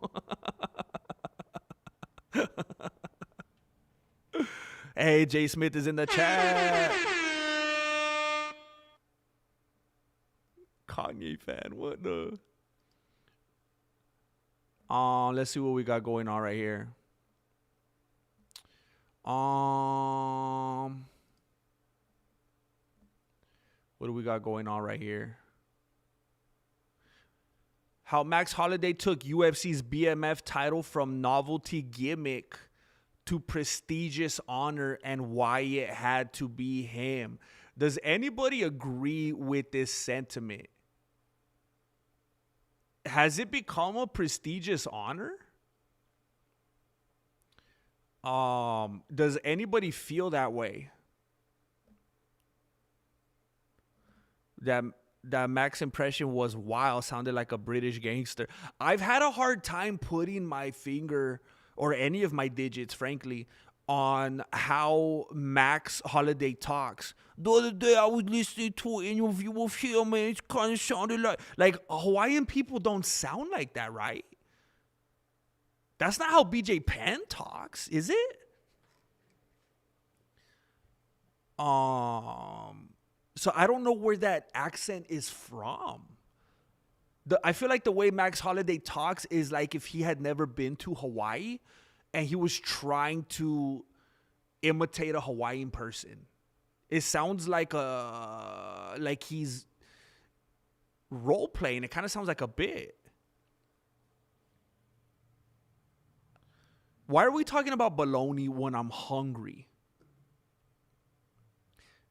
Hey, I feel bad. I didn't even know that Jay wasn't feeling good. Oh, wait a minute. He said finally. Okay, I know he wasn't feeling good a few days ago. Dang, bro. I'm sorry to hear you're barely getting there. By the way, Jay, I think you got Legendary Gnome sick. So please, everyone in the chat, please cover your mouths if you're going to be coughing or if you're a mouth breather. Max is a great champ, and he's bad to the bone in the cage. I think he set the BMF standard for the future. We got one, ladies and gentlemen. We got one in the chat. Are you intoxicated or something? Max Holiday is going to be devastating this weekend. Don't count him out. We're going to find out Saturday night, baby. Hey, did that sound like a real drop? Those of you that weren't watching, did you actually think that was Max Holiday? We're going to find out Saturday night, baby. We're going to find out Saturday night, baby. Then you don't want to hear what I'm eating, GM. Dang it. My stomach hurts. I'm going to bring my, hold on. I'm going to get my peanuts right now. Oh, no. Hold up. Let me go grab my peanuts.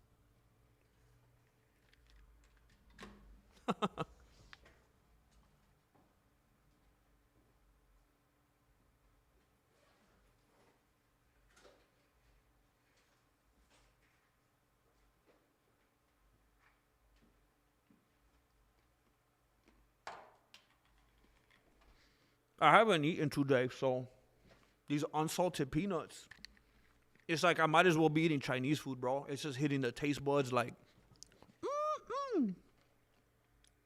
like when you set the tone, when you start off your food day, because I've started off my day earlier, but like when you start off your food day, like the first thing you've eaten, and you hit the taste buds with something healthy, then it's like they don't know any better, bro. Like maybe they kind of reset at night. Like if you start off the day and you have like double cheese, double pepperoni pizza with crushed peppers and jalapenos and stuff. If you start off and you have a breakfast like that, it's all downhill, bro. You can't be eating some celery after that. You can't start off the day with some pork fried chow mein and then try to eat a carrot after that. Unless there's carrots in the chow mein, which I don't think they do.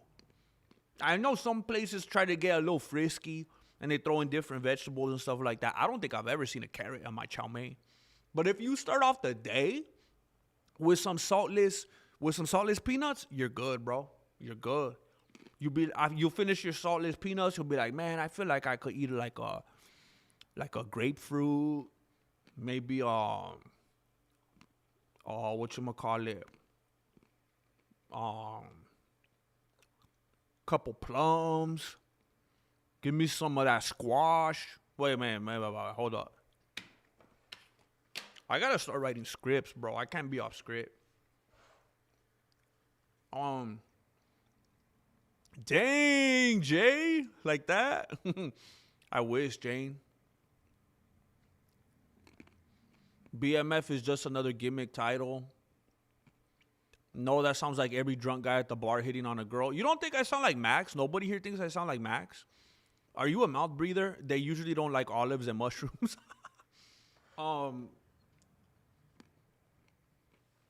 Revelation, I have started very recently identifying as a nose breather.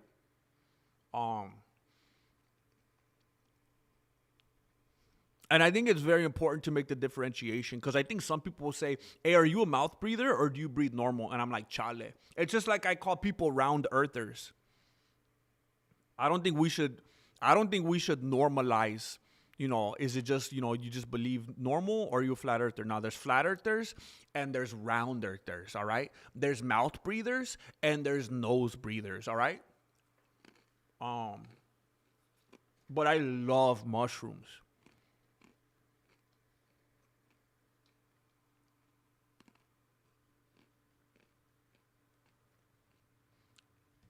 No offense, but Max sounds like a guy from New York with a speech impediment. That's what I'm saying. They should call the BMF bout the gatekeeper's bout or the third place bout.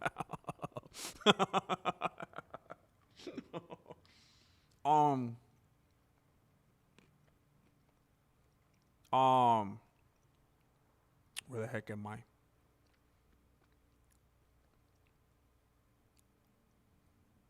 This is annoying. The accent is from CTE Hawaii. Chiwiwi's adjacent. I went way too far back. Why didn't you eat? Long story short, somebody's coming over to the house today, and you know how like when your house, it's not like I'm living like in a crack house or anything like that, but you know how like, at least when I was growing up, it might just be a problem that I have. Maybe it's just a personal problem. When I was growing up, my mom kept our house like a museum.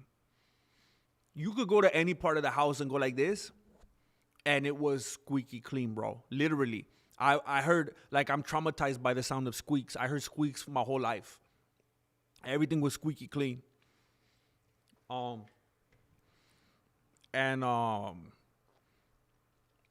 think I took that into adulthood. So, like, if my house doesn't look like that, like, if it simply looks like someone's living there, no, we can't have that.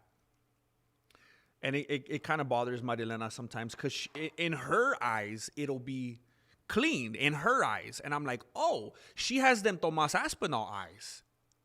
She must not like, are her eyes clothes? Does she have pink eye?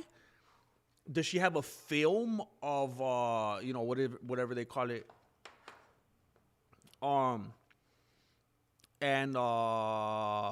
It's like I'm seeing something that she doesn't. And so I was cleaning and doing all this and communicating with her, and like, nobody did this. Now I got to do this. I don't have time for that. I would like to do something I would like to go stream today. Could somebody do this when they get here? And it was just go nonstop. I didn't go to sleep till I don't know what time, 3 something. It was you know how I was feeling, and so I woke up. I burned myself. I probably got out of bed at like 12. So it was dumb. It was just a bad start. No, he is. He is a good fighter. I'm just saying the bout, though. It's just a bout. You're right, though, Bert. Max has been... It was like he was the young guy forever. I remember for years they would talk... I felt like he was in the UFC for like decades, and then they'd be like, yeah, he's 29. I'm like, what the heck? He's got like dog years on him, bro. Max is like 100 years old in MMA years.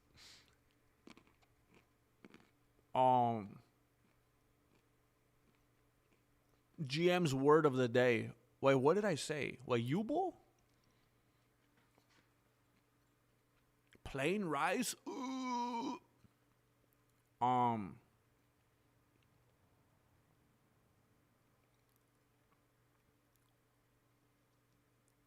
My house needs to look like a showroom that makes you uncomfortable to be in. Yeah. Yup. Cataract. Yup. She has like cataracts. She has like BMW, GMC. It makes me sad, Kurt. I hope it's somebody doing a prank. Supposedly some people came out and said that it was some prank, and that there's this dude on Instagram that always pretends to be other people. Cause I don't know, I like Jim Carrey a lot, man. And it's just always made me happy over the years how he's always stood up against like the weirdos of Hollywood and try to be different and separate himself. And it's sad to see him like all lifeless and look like some kind of alien, if that's really him. Something's off if that's him, man. Nose breather here with the bad habit of holding my breath a lot. What? From having bad allergies when I was younger. Dang, that's crazy. Do you ever just pass out? That's crazy. Dang, is that like a self-preservation thing? Like you don't want to let the allergies in, so you would just hold your breath? That's sad, man. It's all right, Jessica. You know what? I feel pretty good today. And I feel like days like yesterday give me the perspective to be thankful about days like today. That's my blessing in the skies right there. Let's be real. Holiday isn't top 20. GM, what do you think? This might be a very ignorant sounding thing to say, but when you say that, are you talking about like a Rushmore? Are we talking about like all the different divisions? Or are you talking about like pound for pound? Are you talking there's no way you're just talking about lightweight, right? If we're talking about what I think you're talking about, and you're like pound for pound just in general, like all the best right now, I don't think so, bro. I don't think so. And I don't dislike Max Holloway at all. I'm a fan. I don't dislike him. I don't find it easy or desirable to say anything negative about him. But I do believe he's a one-trick pony. And if he's not able, I think the best, and maybe it's unfair because maybe people will just say it's a bad matchup. I think the best example of that is just seeing him get shut down time and time again by Volkanovski. He's a one-trick pony. And if he's not able to do his thing with his rhythm on his feet, it's over. Yeah. Yeah, it does. Jessica, it does. And it's weird because he just seems like the last guy that would ever care about doing anything like that. Just from everything that he's ever said, all the ways he ever acted, he didn't seem like he was the guy that would have those, I don't know, insecurities. And then some of the ways that he's acting too, he sounds different. His body language, he's just not responding to questions and stuff the way he normally would, to fans, to paparazzi. And then his eyes are even a different color. Maybe he has contacts on, but even his eyes are a different color.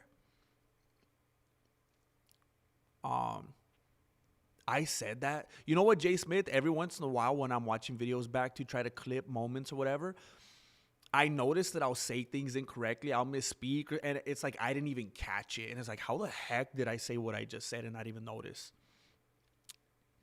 It's a little bit scary.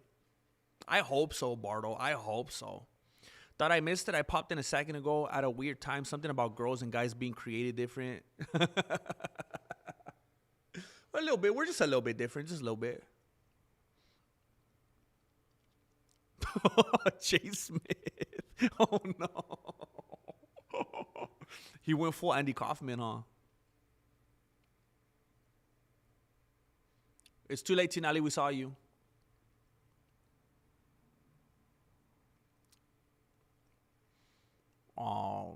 Yeah.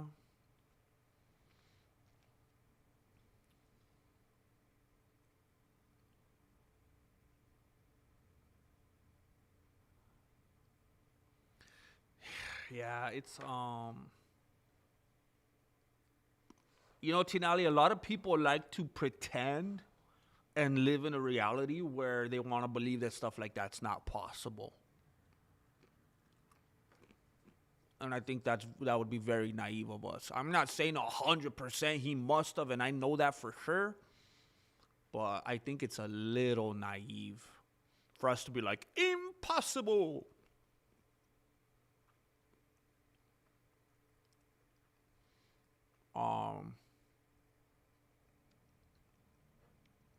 Oh, it's not your fault, Max. That's what we're here for, bro. I don't want to believe it yet. I don't want to believe it.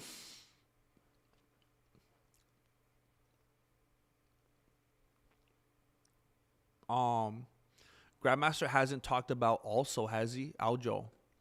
No, well, here's the thing. Wait, could I play this right here? No, I can't. Oh, bro, you better believe Ariel will take me down with the quickness if I play this. I don't even know why that's right here.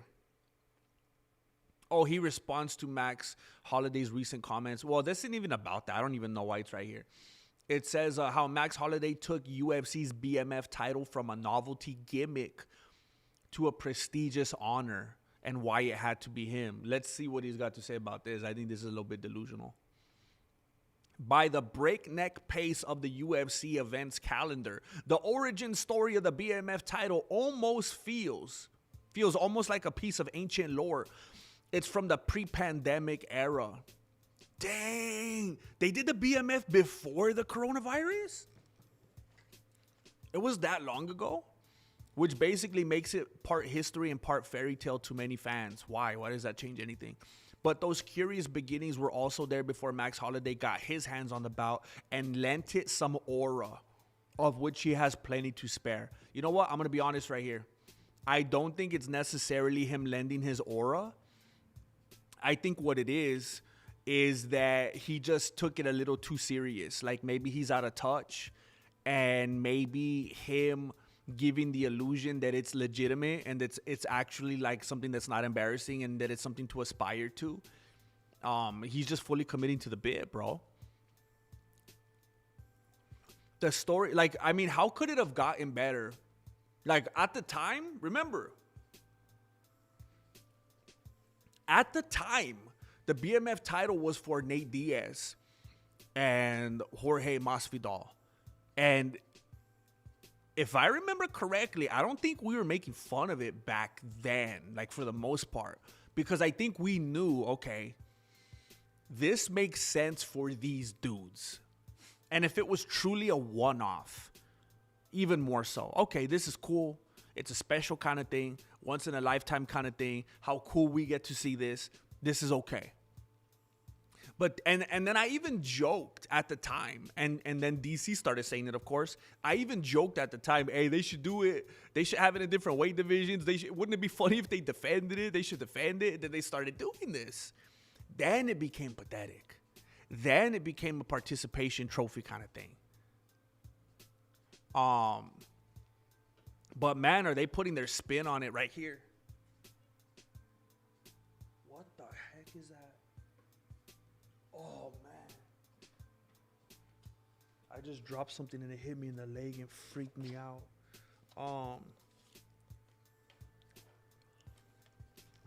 Put his hands on the belt and lent it some aura, of which he has plenty to spare.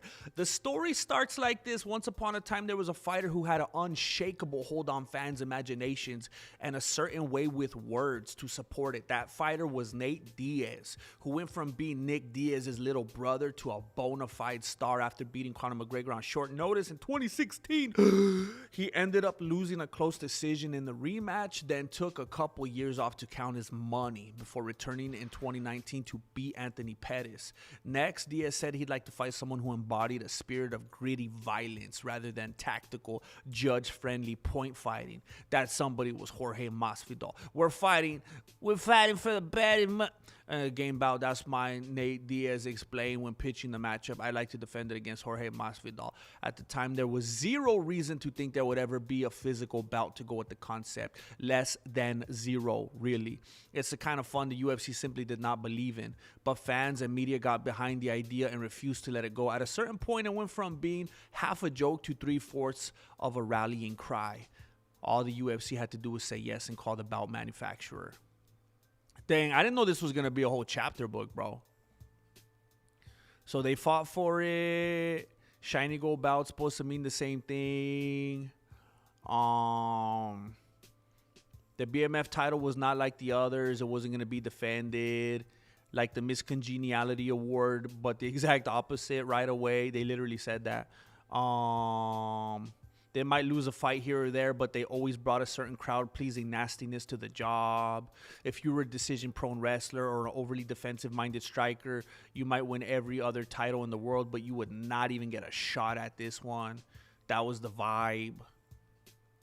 The problem was that the bout itself floated around only intermittently. Masvidal won the first one with the doctor stoppage over Diaz, and then it got stuffed in the closet some more for the next 4 years. Then the UFC remembered it was there collecting dust, and they brought it out.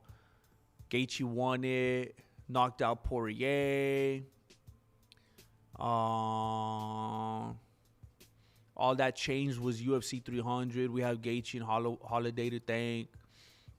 It was the best BMF fight for a couple of different reasons. For starters, it was the first time the bout wasn't being used to substitute an actual title fight. Both prior BMF fights were the only title fights on those respective cards, which made it feel a little bit like the UFC's way of distracting us from a dip in the pay-per-view quality.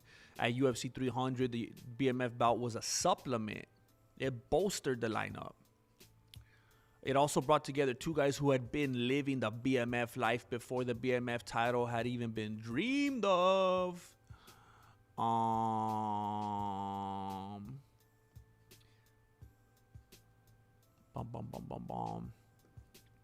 In the circumstances, seemingly generous offer here, he was giving Gaethje one last chance to win, a chance he could have easily denied the man with just 10 more seconds to go of clever footwork. But hey, this was for the BMF title after all, so why not keep swinging?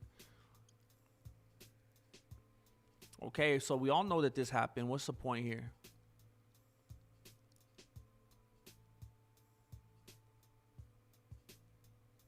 Dang, I feel like they never even got to the point. I felt like I was reading and looking for something that never showed up. Okay. So Max Holiday seems to think that the BMF title is no longer embarrassment.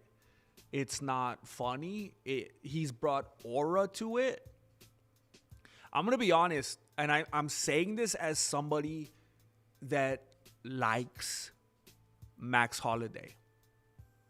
I remember I got mad at Daniel Comer when he didn't retire after he beat Stipe Muchacho. I remember being at the Voto Studios office, remember with the bricks and everything, and, you know, not unlike my dojo here. And I remember him talking about it and announcing a rematch and saying he was going to fight him again. And I remember blowing up on the stream and saying, DC, you're stupid. What are you doing? You're messing up. Because he was showing right there that he wasn't a man of his word. Because he had promised, he had told his family that he was going to stop when he was 40. He told them, I'm going to stop. And he was 40 and he won. Perfect ending, right? Now, I can only assume that him fighting not just one more time, but 2 more times got him a buttload of money, maybe some generational wealth, because now he was fighting as a champion and for a championship. And that was different. That's a different payday. And, you know, Dana White and the UFC loved Daniel Comer. He probably really worked out some good money that made it worth it for him and his family. So maybe his family was like, okay, we can get A, B, and C if you fight another time or 2. Okay, fine.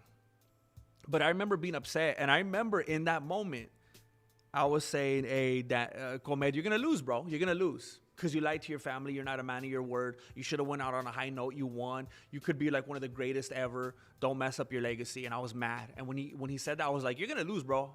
You're going to lose. And he lost.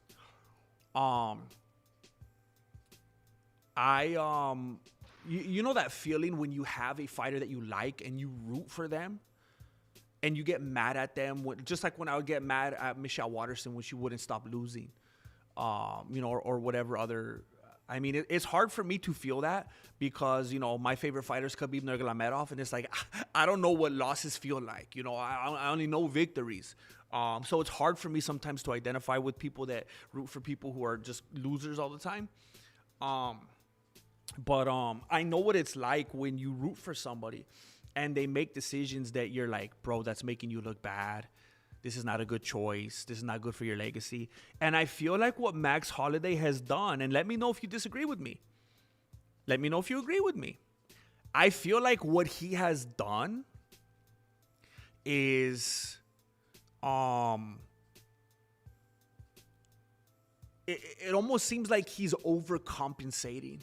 And it seems like he's really tried very hard to go above and beyond to make it seem like he takes this BMF bout so serious. Like the way he nurses this thing, it's almost like he's trying to compensate for the fact that he doesn't have a real strap.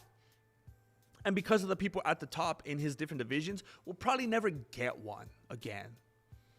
And it seems like, again, as a Max Holloway fan, I feel like he's making himself look bad because of how he is really hyping this consolation prize. And it's like he's unironically, you know, if somebody came in with a sense of humor, like if somebody like, shoot, I don't even want to say it. If there was somebody who had like a good sense of humor and they knew their place in the, like, okay, I think it would be hilarious. Honestly, personally, I think it would be hilarious if Conor McGregor, because of the legacy that he has in the sport, I'm not talking about his extracurricular activities. I'm talking about because of the legacy he has. Well, shoot, he doesn't even have a good legacy anymore. He's kind of like a meme. But because of who he once was and the mentality he once had, I feel like it would be hilarious if, and I know a lot of people don't like him, but I'm going to be honest with you, and I'm sorry. I'm sorry. I think he's a dirtbag. I think he's a terrible human, but I think he has a pretty good sense of humor. I legitimately do. He has said a number of things, and I laugh. And maybe they're stupid and they're immature or whatever, but I laugh. And I think it would be funny if somebody like him came in and they were pursuing a BMF title and they were acting like if it was the same as being a triple champ. I feel like if somebody with a good sense of humor came in and ironically acted like the BMF thing was this prestigious thing, I think it would be like a funny thing, like an inside joke that we could all be in within the community, and it would be like a good old time. I feel like for Max Holloway, he's doing it unironically. I feel like he's like listening to Taylor Swift like unironically. And I feel like it's sad. I feel like it looks sad. I think it's like the worst thing that he's done in his career to take it this serious. It's like, do you not know how everybody looks at this thing?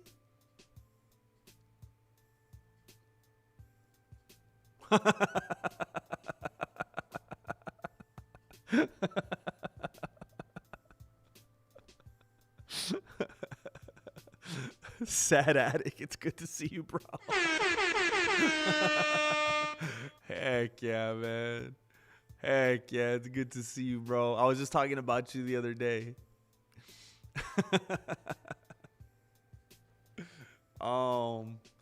It's an honor seeing you here, bro.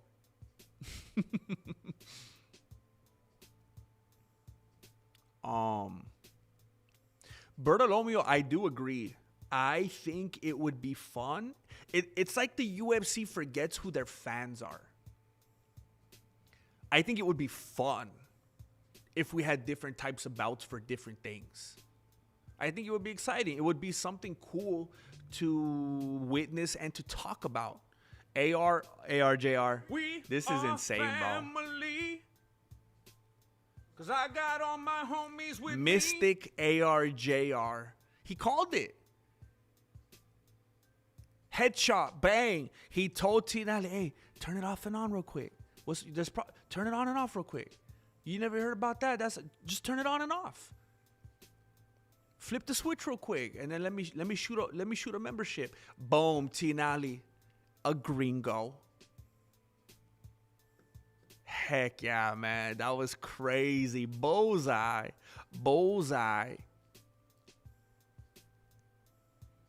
So good to see you, sad addict. It looks good on you, T. Nally.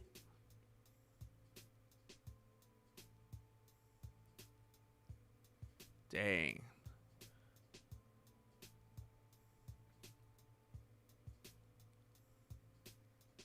All to that cat. He knows it's a spawn of Satan, bro. You don't play around with cats. They're evil, bro.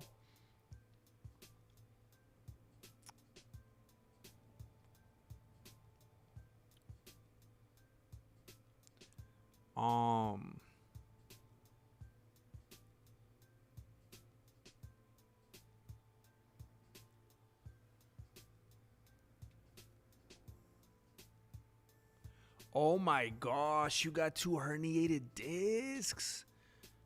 I apologize. Oh no. What, are they trying to make you do surgery? You should go try to see some more Chinese guys or something like that. See if they could just get it, some deep tissue stuff going on. I thought, man, if I would have went to the wrong person, they would have had me going to surgery with a quickness. But I had some people just pushing in on this. Pop, lock, squeeze it, turn it, pop it. They just did that to me, and I feel better, man. Yeah, man. I mean, I'll never say that Max Holloway is a terrible, bad, awful fighter. But yeah, it's there's definitely that lens on it, man. The BMF title is like you're playing video games and you give your little bro a unplugged controller. That's what they used to. That's what my siblings did to me when I was little, bro. Oh man.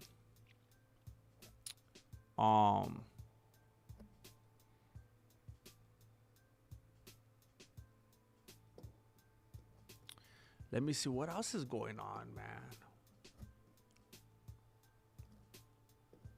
Let me, I always feel like myself is watching me. I like this.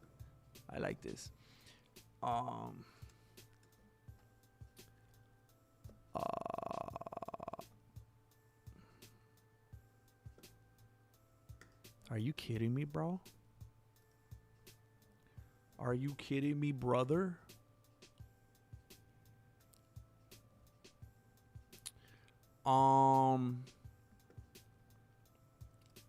I always feel like the MMA flunky. Max Holloway sees submission as BMF option at UFC 326. Do you guys think that would be very BMF of him? Do you think Max Holloway could? So he's forecasting. He's actually forecasting that Oliveira's gonna choke him out. Could you guys see Holloway choking him out? Are you serious?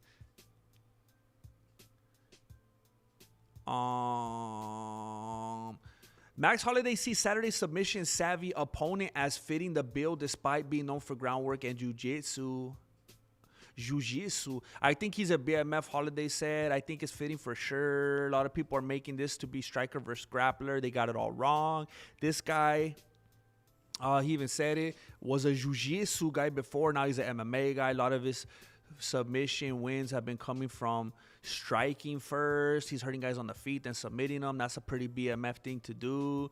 So he's trying to hedge his bets right here. He's trying to say, hey, guys, I'm going to get choked out, but, don't make fun of me, because, I say I'm the best boxer in the UFC, and I say I'm your best boxer in your UFC, and I'm a BMF, and I'm the best BMF. I brought all to the BMF title, and don't be making fun of me if Oliveira chokes me out, because, he started. I'm done. I tap out.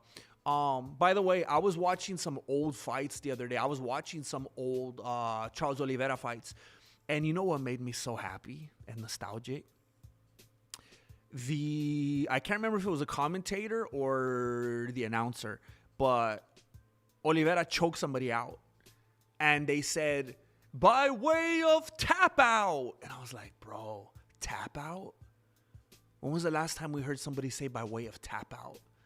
It like, I took a stance right there, like mentally. I was like, you know what? From now on, when I do the Mexican Fight Companions, I don't even want to say submission anymore. I want to say by tap out. I want to bring that back, bro. It almost sounds like he's saying, hey, if he chokes me out, it's not embarrassing that this dude that was supposed to bring all this aura to the BMF title got choked out, because he starts it with some good striking, so it's okay because he punched me first.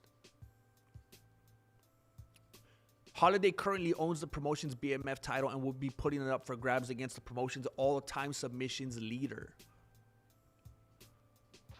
While the temptation is to add another violent highlight like his last second knockout of Dustin Gaethje, Holloway thinks the submission could be just as BMF worthy. It is what it is. Could more profound words ever be spoken? It is what it is. I didn't get to show too much of my submission skills in the octagon anyway. That would be pretty BMF. That would be pretty BMF to go submit the submission artist. Charles could say whatever he wants. He could say whatever. I could say whatever I want. Come Saturday night, we get to find out. That's the beautiful thing about it. Okay.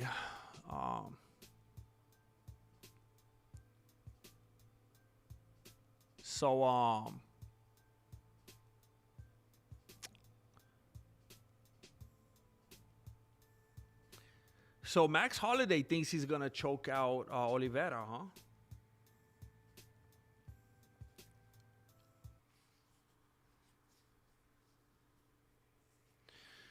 I realize that I have like only one day left, because I'm shooting something on Friday. I'm going to, if I get to do anything on Friday, it's going to be like way late into the afternoon or in the evening. I'm going to be shooting something Friday morning. And I realize that I'm running out of time to do an official prediction. But I was heavily leaning toward Max Holloway. I was heavily leaning toward that dude when this whole thing was announced. And now I think I'm leaning toward Oliveira. It's hard to imagine Max Holloway being able to do to Oliveira what he does to everybody else because of how Oliveira is going to attack those legs. And I think that's a very similar game plan to Volkanovski's. I think, and we learned this. I mean, anybody that, I point this out all the time when we do the Mexican Fight Companions. I'll point out when people have a very rhythmic fighting style as opposed to a broken rhythm type of fighting style. And I think a rhythmic fighting style is very dangerous because it makes it very easy for people to read you and time you, unless you're doing it on purpose. Just like when certain people fight with their hands real low because they're trying to leave a window open, they're trying to bait people. But I remember, I think it was, I can't remember who he was going to fight. But I remember Charles Sonnen actually made a video, and I've talked about this before. Charles Sonnen made a video about how I thought he even did it directly about Holiday, but about how some fighters fight very rhythmically, and he kind of exposed them. I think it was about Holiday, and how once you crack that timing, that rhythm, that's it. If they can't get into their 1, 2, 3 or whatever it is, they're like pattern fighters, and they have these rhythms and these cadences like a boxer. And if you don't let them get into that rhythm, it's over. And I think that's what Volkanovski did so beautifully against Holiday. And I think Oliveira could do the same thing with his leg kicks. Now, Oliveira does get hit too much. Way too much. And that's a bad combination when you're going up against the dude that has the most significant strikes in UFC history. But I was thinking about this as well. You know how there's these metrics that we hear about? Like when we, or like, you know how sometimes someone will say, that dude has a tough chin, or he could take a beating. You know how it's like a backhanded compliment? Because you shouldn't know that. That means he's getting hit too much, right? I kind of feel the same about significant strikes. I feel like if you're the dude that leads with significant strikes, that means that maybe you don't have enough punching power. I feel like that's kind of a backhanded compliment of a record. I don't think I'd want to be the dude that has the most significant strikes in UFC history, because what that reveals is, bro, why didn't you end it sooner? How come? And that leaves way more time for you to take a beating as well, for you to put some miles on you, for you to put all those MMA miles on you. But I feel like when you have that many significant strikes, it says that you couldn't finish the job with lesser. And we know that Oliveira could finish it with lesser. I know that Holiday likes to talk about his boxing and his form and all that, and the way he puts his combos together and stuff like that. But I don't think anybody in here is questioning the fact that Oliveira has harder punching power. And I think that in his pursuing that war of attrition, pursuing those significant strikes, pursuing those combos, pursuing that boxing, I think especially in that boxer stance, I think he leaves himself very, very, very much open to Oliveira taking things to the ground. And it's hilarious to me that he's contemplating fighting on the ground with Oliveira, because he cannot put it together and go from A to B to C like Oliveira does. That's hilarious to me.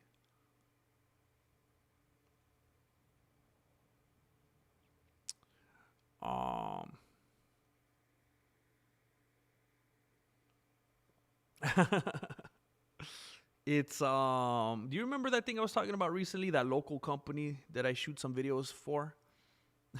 It's that thing. No, Jessica, we gotta get her a power bank. Uh-oh.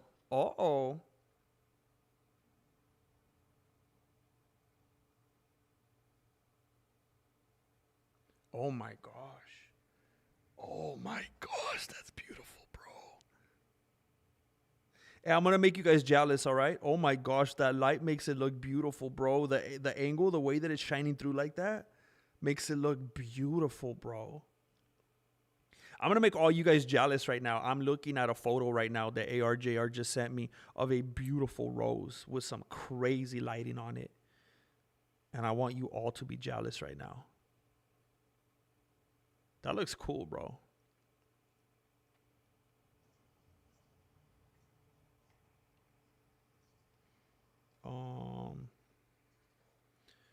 Oh, hold up. I just got distracted by something.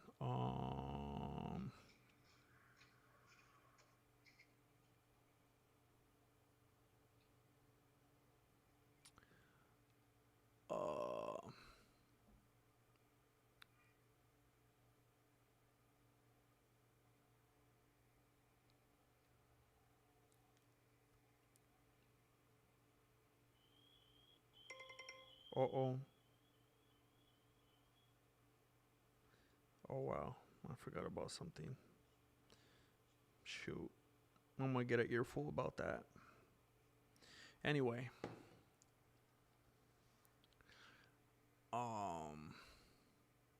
Can you imagine Max pulling a guillotine if Charles shoots? I mean, it'll be hilarious. He seems to have the confidence in himself to do so. How dare you, Jay Smith? How dare you? You are correct, but how dare you? That's actually a fantastic point, though, bro. That's a fantastic point.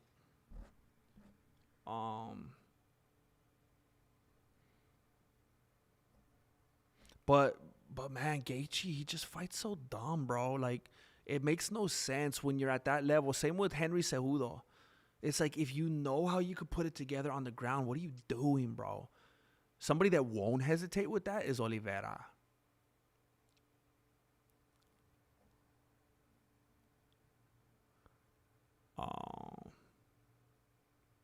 I don't know, F-Bomb. We're just kind of looking up the UFC news, kind of feeling out what's going on in the universe.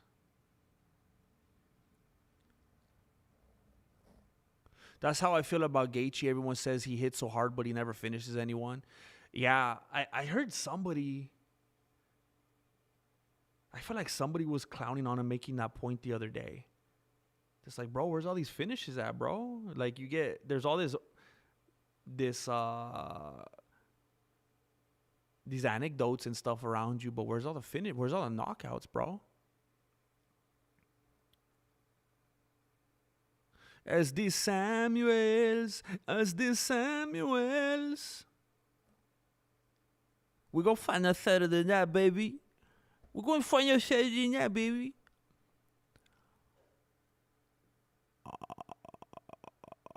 Ooh. Oh, dang. Oh, dang.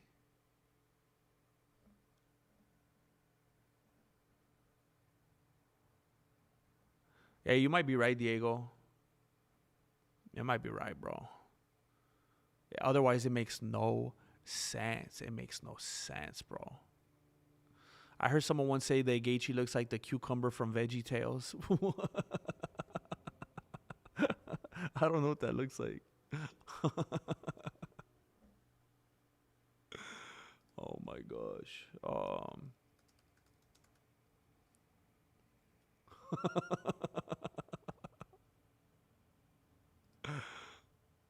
What?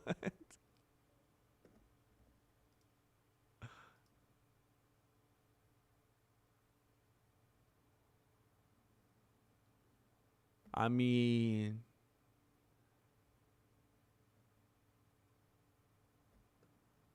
do we see it? Do we see it? I could kind of see it, to be honest with you, if I want to, especially in this first one right here. Especially like when he has his mouthpiece in, I could see it. I feel like he makes that face, you know? I could see it.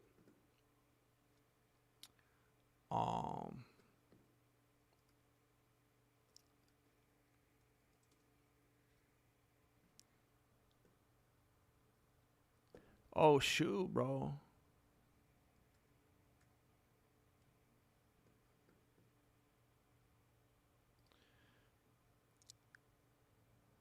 Jorge Peterson. Hey, get this out of my face, bro. How do you get rid of that ad?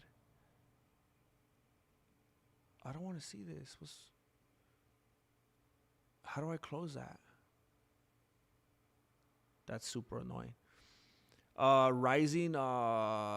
Jorge Peterson, rising MMA fighter from Minnesota, killed in Texas bar mass shooting.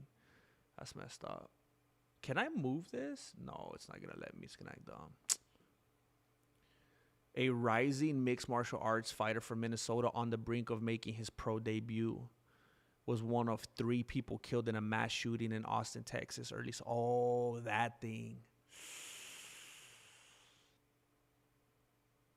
Dang, he was 30. George Peterson had moved to Texas 2 weeks ago. 2 weeks. Barely moved there. The Glenwood, Minnesota native graduated from North Dakota State University and co-owned Metro Movers with his friend, often recruiting fellow fighters to work alongside him. Had a super dry sense of humor. He was always trying to make people laugh, said Andy Grant. Grant first met Peterson when he was 15 years old, lanky high school wrestler at a grappling tournament. A lot of the guys were crying and wearing glasses when they came in. He'd give you the shirt off his back.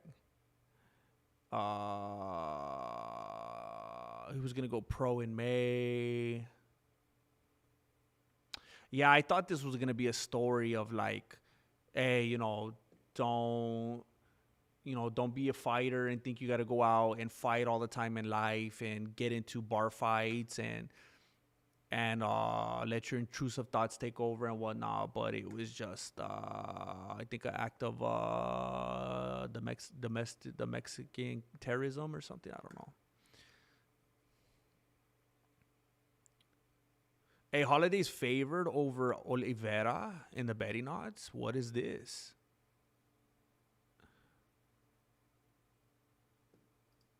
What is this all about, bro? So have you heard about Alex Morales? When was this written? 9 hours ago?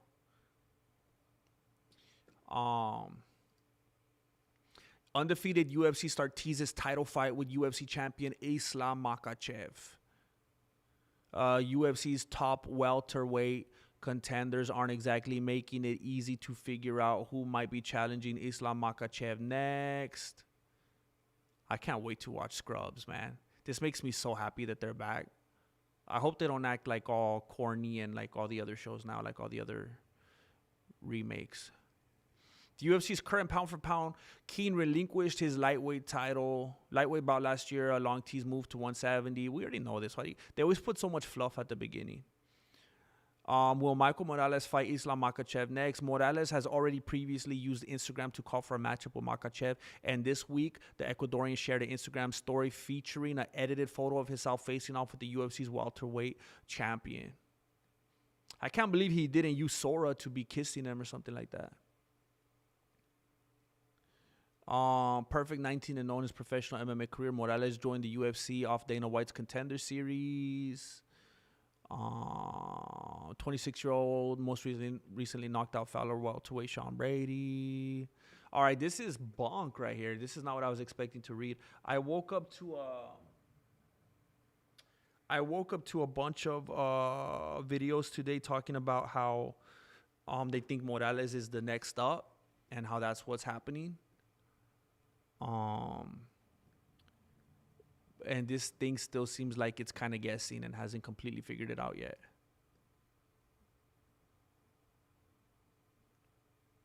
Everyone's talking, every article is talking about that poor dude that passed away.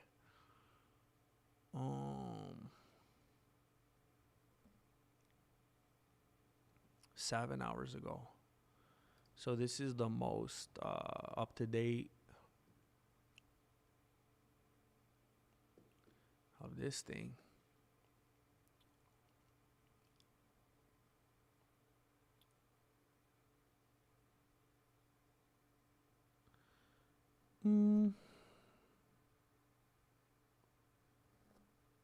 What's your take on Aaron Pico? A very ignorant one, to be honest with you. I didn't know too much about him. He was like from somewhere else, right? And they brought him over, and he was like hyped up, and he was supposed to do big, and then he was like all boring or something. I don't really know, bro. Where's the picture, GM? Oh, are you talking about the cucumber one? I'm too far behind now. Not really, Diego. I mean, my limited take on that is that that Giorgio dude. It's funny if you put them together, Giorgio Armani. That Giorgio dude just seems like a dirty vato. He seems like he was fighting dirty, and he wanted to slap, and he wanted to be aggressive. He wanted to be rough, and he thought Arman wasn't gonna do anything about it, which is crazy because look at who we're talking about here. And then he did. He did do something about it. He definitely did do something about it. So I think he got what he deserved. Marloca. Remember for 37 months. Primo, I'm so late, but I'm glad I made it. Hola, dojo. Hola, dojo. 37 months is crazy. Dang, that's I'm trying to do my math here as I'm talking. That's a long time. Thank you. And we are all glad that you made it.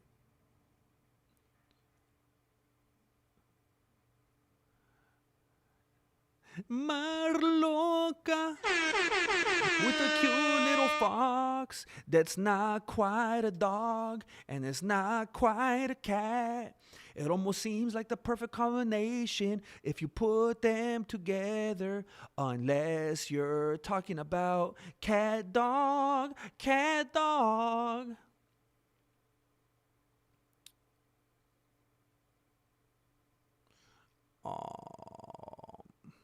I probably, you know what? I didn't even know until I got off the stream the other night, Diego, and I should have known. I should have had my finger on, what's going on in the community, but I didn't even know that there was a RAF. I didn't know that it was that same night.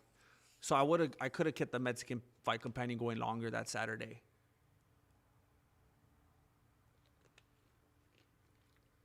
Oh, that's so good.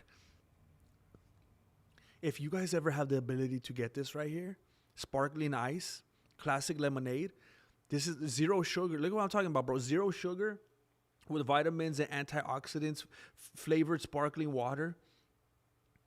No sodium, vitamin E, niacin, biotin, vitamin B, vitamin B6, B12. I mean, it got everything. It doesn't have what it's not supposed to. It's perfect, bro. Dang, the fighters are picking Max too. Bunch of haters, man.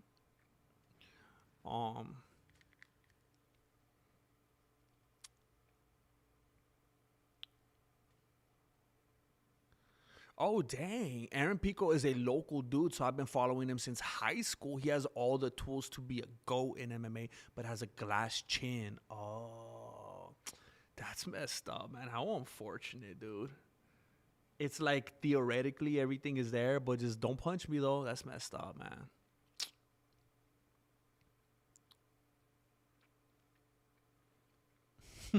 He looked like an insurance scammer with that neck brace on.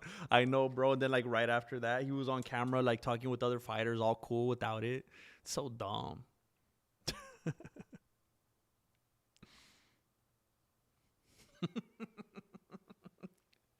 Why you gotta rain on my parade, Jay Smith? Jay Schmitty. TKO's Mark Shapiro on WWE and UFC pay. We will have increases. Please leave us alone. TKO's president and coup, Mark Shapiro, pledged that there will be pay increases for both WWE superstars and UFC fighters. UFC and WWE serve as respective branches on the wider TKO Group holdings starting from September 2024, with Dana White and Nick Khan serving as presidents of said branches. Less so in the case of WWE, there has been a consistent discourse over the amount which UFC pays its fighters to compete. Several former and current fighters have gone on record with the issue, specifically after White and TKO launched Zuffa Boxing and signed Conor Benn to report a $15 million deal. Our margins last year were adjusted. He continued, we're focused on all the ingredients that make our events. Man, this is a bunch of doo-doo. This is a lie, bro. Remember, it was, Oh, that's right. It was the video that I uploaded yesterday that nobody watched. I was actually talking about how this dude Shapiro was coming out and saying, "Yeah, we're gonna merge with HBO Max, and this is good for us.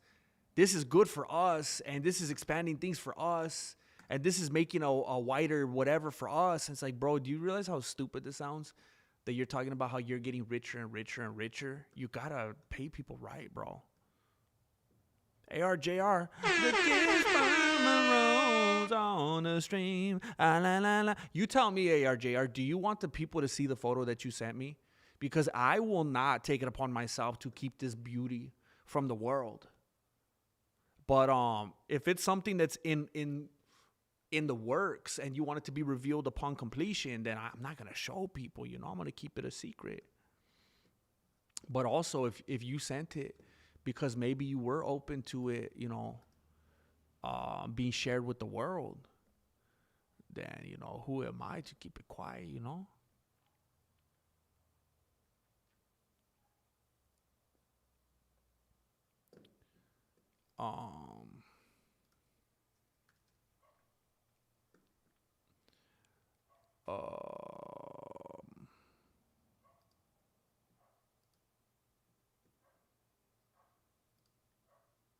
Hey, ARG, I remember that song that you found for me about the dude that was going to go to how to find his girlfriend? It's on right now. It's funny, bro.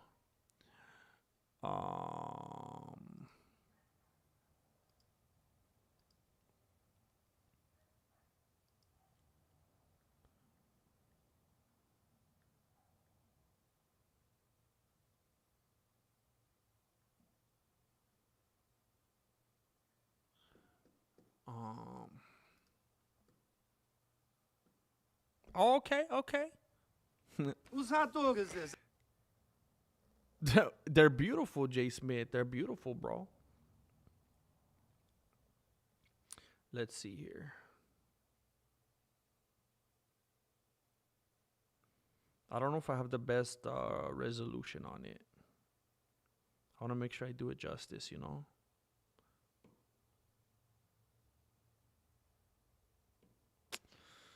I don't want to blow it out with the contrast, but I don't know if you'll be able to see it otherwise. Look at how cool it looks. Look at how artistic it looks. The light shine. See, I feel like you guys you're not seeing exactly how I'm seeing it. It's so bright on there.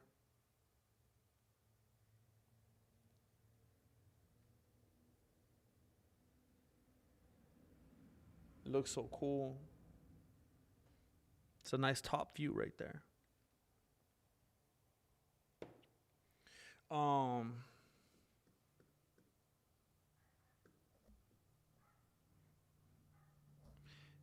if you're not there on Judgment Day, then you went the other way. Did you see Vince versus Trump and they both got their heads shaved? What? Is that like an AI fight? Oh, dang. I did not see that. Show them the picture of the message. Wait, what message? What message? Wait, what? What's your favorite way to train these days? Shoot, man. In my dreams, bro. That's been a very heavy topic on my beanie the last several days. I was literally all dressed for it and in my garage and ready to do something the other day. And I literally just left the garage. I was just like, I gotta go work on a video. I know it sounds stupid. Just do it. There's always time. Yeah, it sounds like that until it's your life, But I was very frustrated because I was literally I was literally right there in the garage. I had everything all set up, had my weights and everything.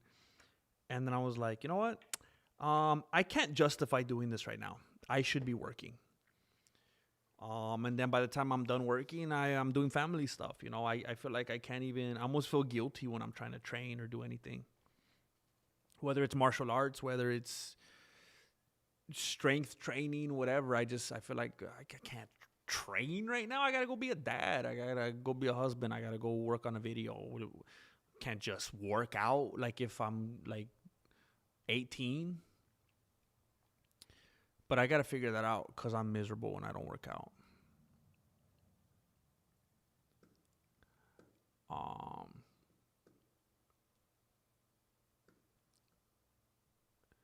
I'm miserable. I'm miserable.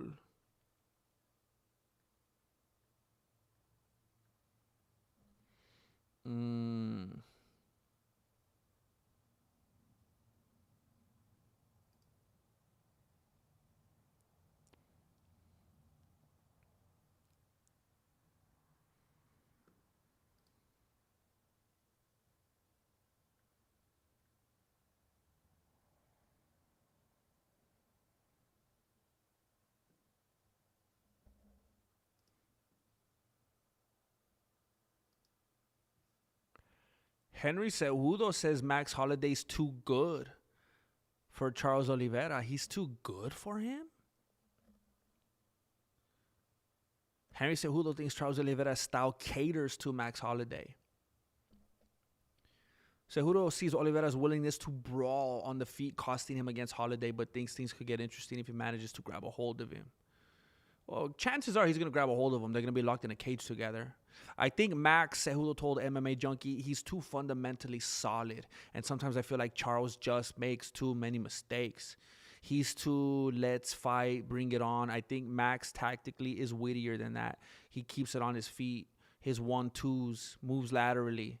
This is where the straightforward opponent in Oliveira comes forward, likes to clinch. But if he's able to take him there, I think Charles is able to take him down. Well, yeah, he could take everybody there. His takedowns are actually underrated.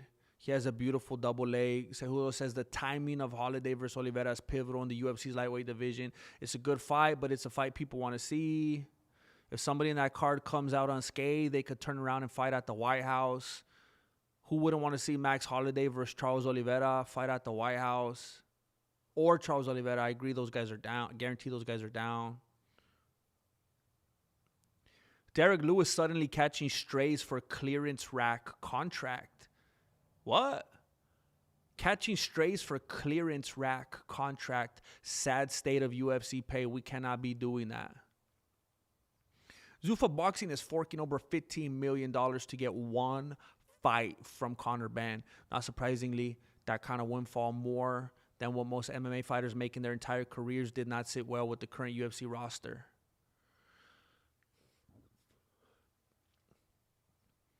Max Holiday told Demetrius Johnson it comes down to the point where pay and stuff that I always think about it. One time that's always going to stick out in my mind was when I love Derek Lewis, man. He's the man. But when John Jones said, I'll fight Francis Ngannou, I think he's like, give me $10 million or whatever it was. And the UFC said, no, we're not paying you like that. Derek Lewis, I believe, was ranked at the time. And he said, what?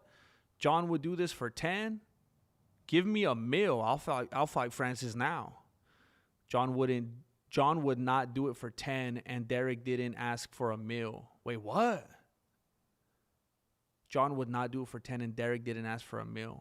He literally said that. What? John wouldn't do it for 10? Give me $1 million. I'll fight Francis right now. Jones was heated negotiations. We cannot be doing that. Holiday continued. You need to be like, yeah, John, you needed to almost stand in John's corner and be like, yeah, John, you deserve 10. Go get that 10. So Holiday's mad at Derek Lewis. Derek Lewis is catching strays from Max Holiday because Holiday's saying you can't be a cheapskate like that. You need to try to get more money. There's a better chance of more balanced payouts under the Paramount deal because the promotion no longer has pay-per-view points to attract marquee names, which is how UFC lost the Ronda Rousey versus Gina Carano fight to Netflix. In addition, the UFC business model has always been eat what you kill.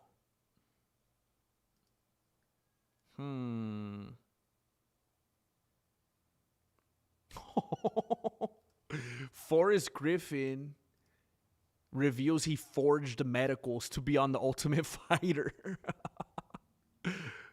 Dang.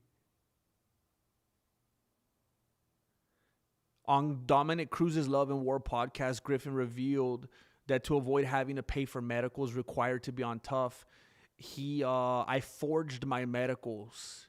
This is back in the Xerox days. I had my friend Frank Bishop sign as the doctor, and he was stressed out. I was broke, so I Xeroxed it, whited out the date, wrote it in again, re-Xeroxed the copy.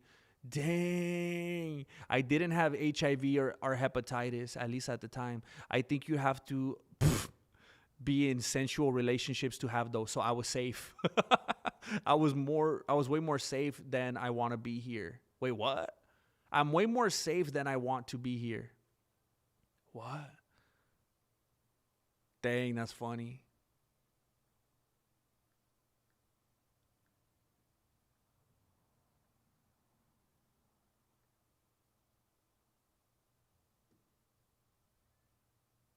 Oh, that's funny. They're reenacting the leg break.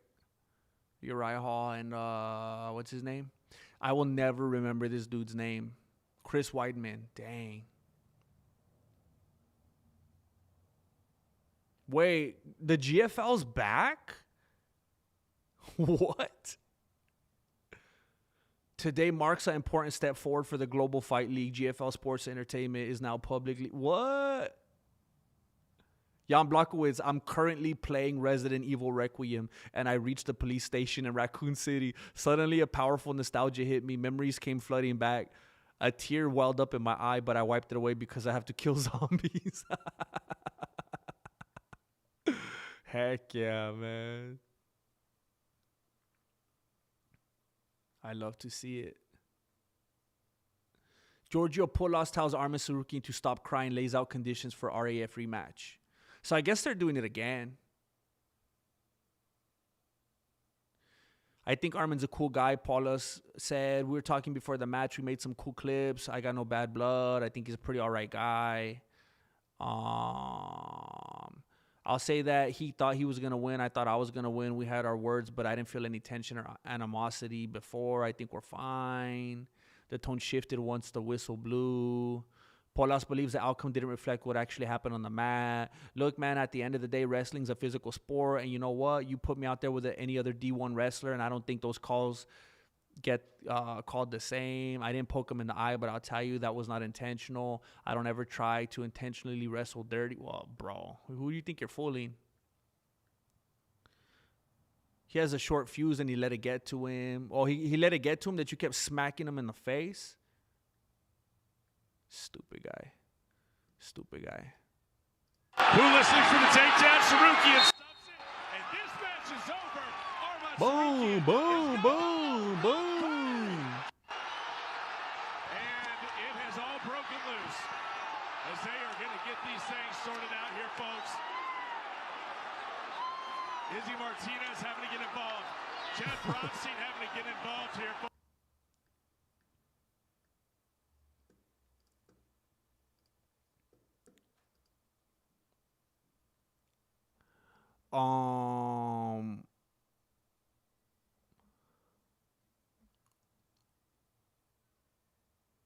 I listened to The Lengths by the Black Keys. It was great. Thought maybe you would like the song Dizzy by Hours or Made to Last by Semisonic.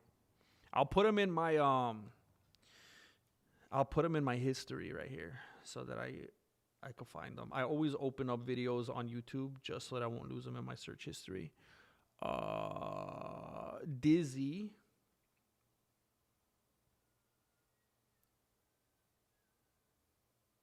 by Hours.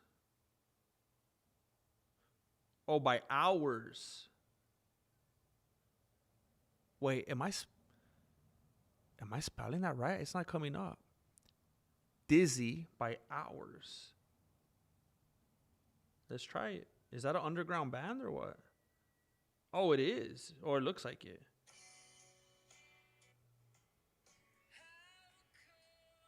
Ooh, I like the sound already. And then what's the other one? What the heck? Made to Last. That sounds familiar.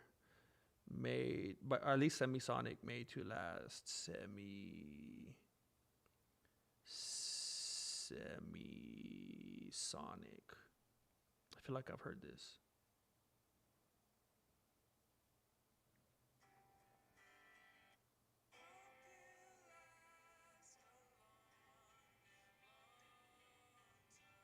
I don't know if I've heard that, but I realized right away why I knew Semisonic when I looked it up, because closing time. Why is this still playing? What was I gonna say?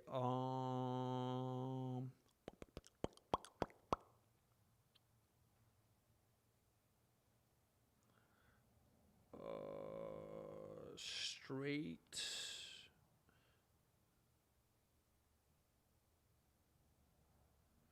Or coming here first? Question mark.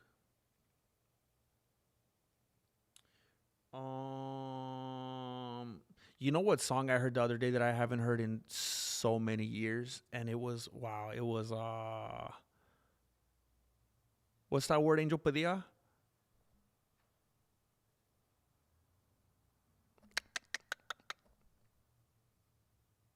Not catatonic. Cathartic or is catatonic. It goes so let me slip away, so let me slip away. You know,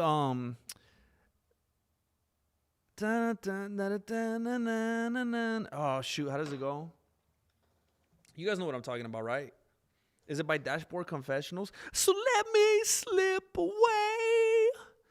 So let me slip away.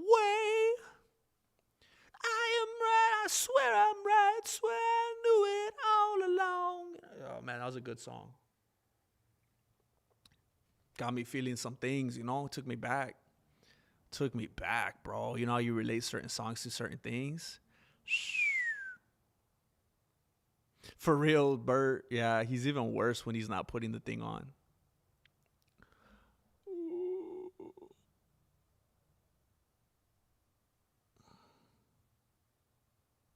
Yeah, Dominic, he has a good thing going on. Did you ever hear Forrest Griffin awkward racism rant on Jackson? It was hilarious. What? No.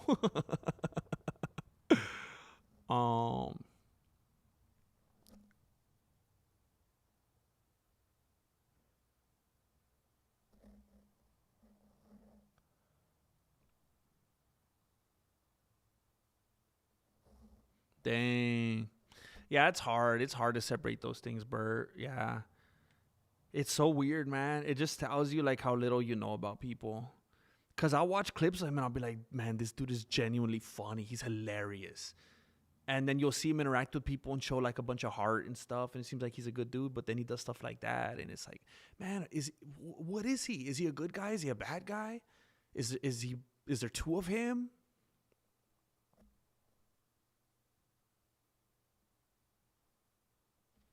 Heck yeah. Takezi 1JC. Thank you, man. Love to South Africa, man. Be strong, bro. Be strong. Thank you for being here. I don't know, man. Look, listen. If I don't hold me to it, all right? Don't hold me. I'm going to have to, shoot, man. I'm going to have to go on a crazy marathon if I'm going to do it today. I don't know if I will. I don't know if I should even put that pressure on myself. But I'm going to have to watch a stupid amount of fights today if I'm going to be able to do an official prediction. But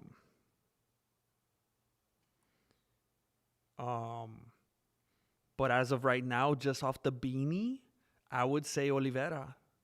Just off the beanie.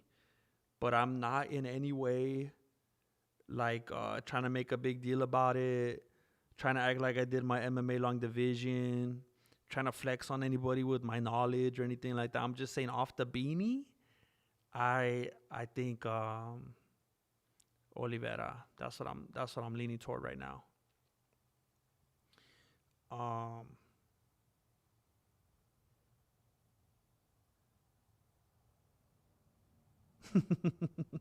I want to say thank you to a very generous individual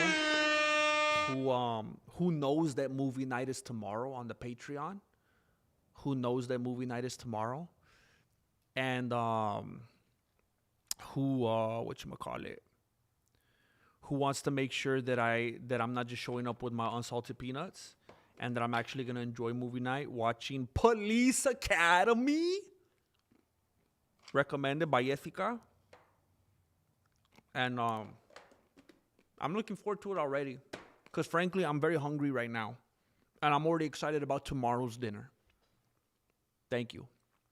Thank you for that contribution. I promise that I will not out you and reveal your true identity. I have somebody here in the chat from the Witness Protection Program, and your secret is safe with me. Does anybody know if you've already uploaded a video to YouTube and it has no opening? Does anybody know if you've already uploaded a video to YouTube and it has no opening? Can I edit that video while it's on YouTube because I've already deleted it from my phone? Oh no. What do you mean by no opening? Like to put like an intro? Like an opening to the video? I've never used it. But I feel like I've seen videos of like YouTube creators. You know how there's all these people on YouTube and they're like trying to tell you how to be a YouTuber. I feel like I've seen, I don't know if it, first of all, I don't know if it's available on the phone or how good it would be. It'd probably be challenging to do it on the phone, but I feel like there's a YouTube editor now in the YouTube studio, but I don't know if it's on the phone, man. Vindicated.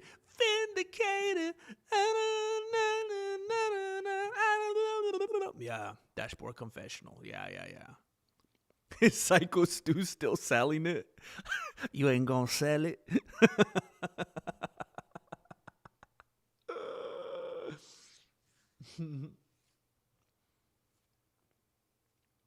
Yeah, man. I really, it's gonna be so stupid if I don't do a video, bro. I'm gonna have to burn through so many fights tonight if I'm gonna do it. Enough screens? Sorry, bro. I don't mean to do that to you, dude. I don't mean to do that to you. I will tell you this, though. And you know what?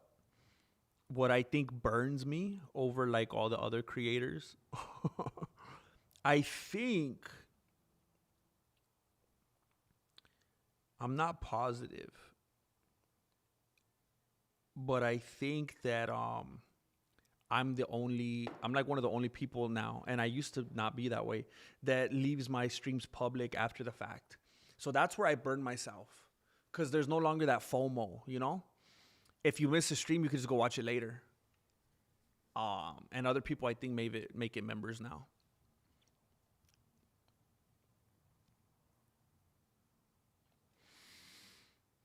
Charge into his guard if that happens. I don't think he'll be able to get a ground and pound finish. Instead, I could see Charles showing a vast speed difference in transition. In the transitions, for sure, bro. Getting to his back, being more than comfortable off his back. Can he beat him? Because of the way, and not just because that would be stupid, but because of the way, like in the fashion, specifically, that Tapuera beat Oliveira, then I believe that makes it possible to say, of course, Max could beat him. I'm not saying it's impossible. I just think I gotta lean toward Oliveira. Throw hesitant leg kicks like Ilya did, yeah. Yeah, and if he engages in that grappling, I think it's going to be to his demise. I mean, how many guys have we seen that were overly confident with their submission, with their grappling or whatever, and then they get choked out and they're like, oh snap. Yeah.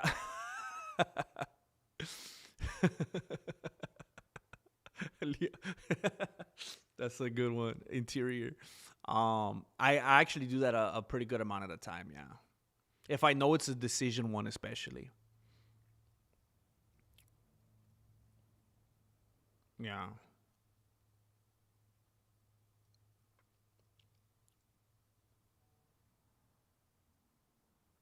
I will say this, bro. I will say this.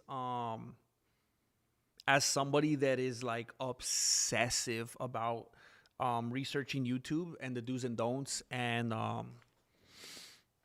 how to try to do everything right, at least in the eyes of the platform. Every single little bit of research that I have found and everything I've read and watched, all that says don't put intros. That's such like an old school like network television thing to do. That's so YouTube 2006, like, because now everyone just wants to get to the point. They just want to get to the point, and you'll see it on your analytics if you have like intros. And I would always see it on mine too. And I know, like, I miss it. I miss that era.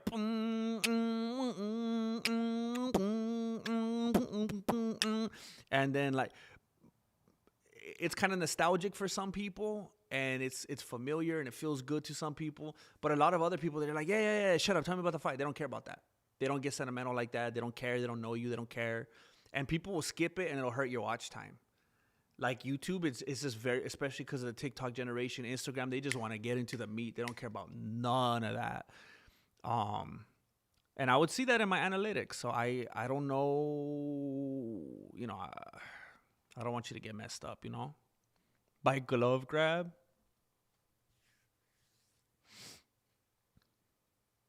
Yeah, because he's a Brazilian zombie, man. That's why, like, it didn't work against Tapoeira, because apparently he's a Brazilian zombie killer. It didn't work against Tapoeira, but I think it could work against Holiday, because Charles Oliveira is the Brazilian zombie for a reason. He gets hit a lot. I've been saying that for a long time as an Oliveira fan. He gets hit too much. But Max Holiday is a record holder for significant strikes in the UFC. And what that means is he hits a lot and doesn't knock out people often enough and quickly enough. That's why he keeps hitting and hitting and hitting and hitting and hitting and hitting. So Oliveira could probably take those. It's like the worst matchup. You got the dude with the most significant strikes ever, which means dang it, I can't knock you out. Anyway, and then you got the Brazilian zombie, and they call him the Brazilian zombie for a reason, because he could take a lot of those shots. So it seems like a bad thing that Holiday's walking into. Thank you, Bert. I'm trying, bro. I'm trying. My biggest hope for Charles is that he sparked out Gaethje P. Good. My biggest hope for Charles is that he sparked.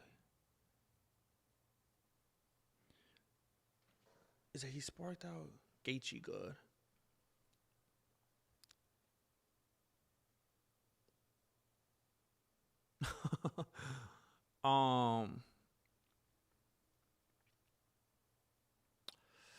Yeah. I think and that goes to show, like, when you look at it, like when you look at that MMA math right there, I think that's a good illustration right there. Like, it goes to his fighting style, that war of attrition, the significant strikes, hit him, keep hitting him, keep hitting him, keep hitting him, keep hitting him. And look at how it goes the distance with Gaethje, even though he got him at the very end. Oliveira will just, boom, he'll just hit you with that electricity early in the fight, and that's it. So, no, you're good. You're good, Don Fry. That's what it's here for, bro. I do miss it, Interior. I do miss the song.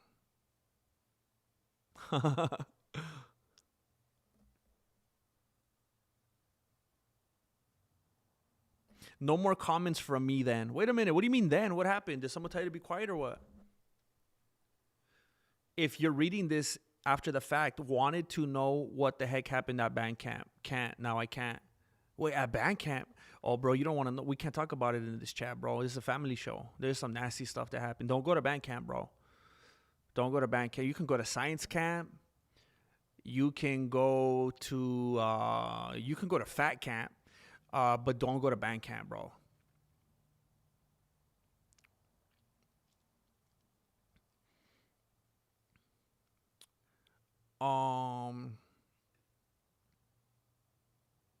Hey, you know what, Jay Smith? I used to, in another lifetime, a long time ago, I used to have a channel where I would talk about music. And it was by no means a big viral channel. By no means, right? But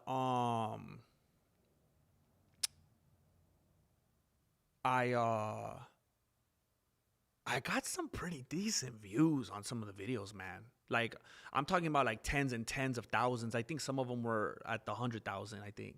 I completely forgot. It feels like a different life, man. But what I could tell you, Jay, is I would look up like the charts, like what's happening right now, what's at the top of the charts, what song just came out, what song is everybody listening to. I don't care if it's some crazy like Megan Thee Stallion or like something that you don't like or wouldn't even, whatever it is. And I would talk about them. Like, man, I should do something like that again, bro. That channel was taking off, bro. You know what? I wonder, let me remind myself of what it. Should I pick it up again? Oh my gosh, bro. I had 8.4 thousand subscribers. I don't remember having that many subscribers. 8.4 thousand. Oh, dang. I don't remember the videos doing that good. Oh my gosh, bro. I should go back. I don't mean like leave this channel, but I should continue doing that one too, huh? Let's see. Like, let me give you, like, Jay Smith, let me give you an example right here. Now, I definitely started phoning it in later on. And I was kind of losing heart and getting frustrated because life was just, going rough.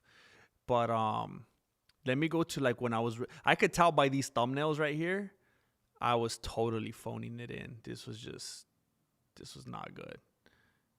Okay, here we go. I had 8,000 something subscribers. No, this was still not far enough either. Oh, I forgot about that. We started a little podcast. Oh my gosh. This is when we were nearing the end right here.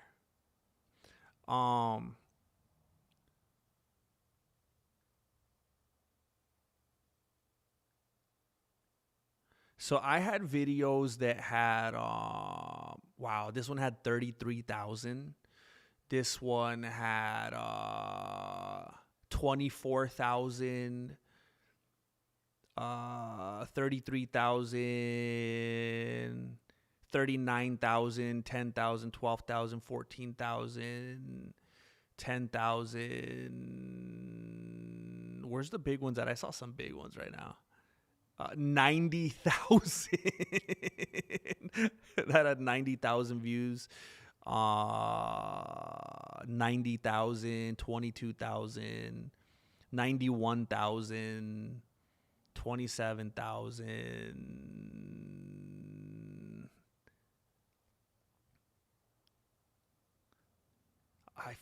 Man, this feels so weird looking at this. What were the biggest ones I had? 91,000, 90,000, 90,000, 65,000 on that one. But what I'm trying to tell you, bro, is all I would do is I started off looking at the biggest, what are the biggest things right now? And I would cover them. I would talk about them. I would either say, this is a bunch of doodle plessis. This is disgusting. I can't believe you guys like this. This is terrible. Listen to these stupid lyrics. And then when I got some people watching, then I'd be like, all right, you tell me what you want me to listen to. And they want me to listen to like all this funky K-pop stuff and stuff from overseas and these Filipino like American Idol contests. And it would get a ton of views. That's 100%. Like, if I just made a channel and I was just talking about music that I liked, probably no one would ever found it. They don't want to hear nothing about, like, you have to go after what's happening like right now. That same thing with this channel. When I first started it, nobody's Googling or looking up Mexican Brazilian Jiu-Jitsu, Mexican American Kempo. I had to start talking about Conor McGregor and stuff like that, and then people found the channel. So I would just find like a bunch of stuff that's like super hot right now, bro.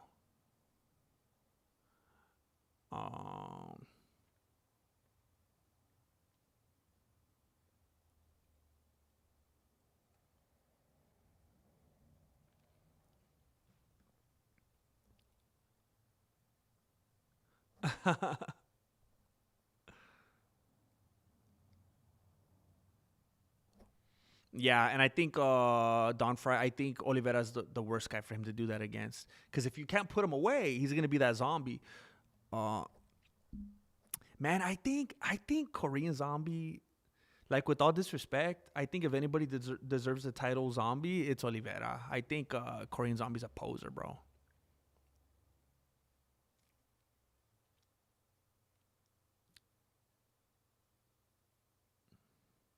Tom Bow. Yeah. Yeah. Hey, RJR, I'm gonna be honest, bro. That came back to my beanie a few weeks ago, and I was intimidated, man. I was intimidated because I've never played that song in my life. And I felt like I'd heard the title a bunch, but when I played it, when you sent it to me, I felt like I don't even know if I'd ever even heard it. And it was like, it's gonna take some real like practice for me to rap, like get a good grasp on it. It's for real. Like, I feel like I could play a lot of stuff, but that one was like, I felt like I'd never heard anything like it before, man. It was kind of intimidating. But yeah, I mean, I didn't forget about it. So you're talking about doing reactions to songs like so many other people are doing. Oh, so you want to fight, Jay? You're talking about doing reactions to songs like so many other people are doing. I'm gonna keep doing my piano and just do better and work on better songs. All right, don't try to give me no advice. All right, back off, mind your own business. All right. You ever seen a grown man naked? No, that's not what I'm saying, Jay. I'm saying that's what I used to do. I'm saying my advice is the songs you play. My advice, if I was doing what you're doing and I was gonna do keyboard instructionals, I would wake up every morning and look at the charts. What are the biggest, gigantic... Oh, you know what I used to do? I completely forgot about this. I don't think YouTube trending is a tab anymore. I think they changed it. It doesn't exist anymore. It's so stupid. It's, yeah, now you just click and it says home, shorts, daily ID. Oh, no, that's something else. It says... my page looks different. It says shopping, music. Okay, so music. Perfect. Jay Smith, on when you're shoot, I don't know what it looks like on the phone. Let me see. If I open up my phone and I go to the YouTube, by the way, first of all, anybody that's ever on YouTube, get the YouTube app. If you're like on YouTube through like Safari or something, I don't even know what to say to you, bro. You're getting like a whole different weird experience. Okay, so Jay Smith, when you are on your phone, on the app, up at the top, at least for me, it says, it depends on what you look at. Because for me, it's saying podcasts, kickboxing, apologetics, history, martial arts. One of the things up at the top is music. And, snap, never mind. They definitely curated this for me. I'm looking at Dave Matthews Band, the Beatles, Tenacious D, Coldplay. Okay, so that's not gonna work. Shoot, man. Well, anyway, whatever your method is, looking at the Billboard charts or whatever it might be, I feel like if it was me, I would say I would check out the billboards and find out what people are searching. It's all about keywords, all about search engine optimization. And I know it sounds lifeless and boring, but that's 100% what we have to do if we're making content online. It's stupid. I wish I could just wake up and make a funny video about something that I think is funny, like about a headlock. But I have to talk about stuff that people are Googling like that day, or nobody's going to find it. So that's just me trying to help you because I care about the success of your channel. But I guess you want to square up. So Send him 2-3 years Dagestan and forget. how do those channels deal with the crazy copyright stuff though? When I used to do that, I would often have issues with copyright. It was a headache. Like if you watch those reaction channels, there is a lot of I would get comments all the time of people being annoying and saying, why'd you cut the song? Why are you trimming the song? Let the song play. And I'm like, bro, are you stupid? Do you not know how YouTube works? They're going to take down the whole channel if I don't do that. So you have to stop and start a lot. You have to edit stuff out. It's crazy. It's exhausting. But you know what? I had some fun doing that, man. I had some fun doing that. My lovely lady lumps. I had some fun doing that. And I do miss the people on there. There was a cool group in the in that community that frequented my channel.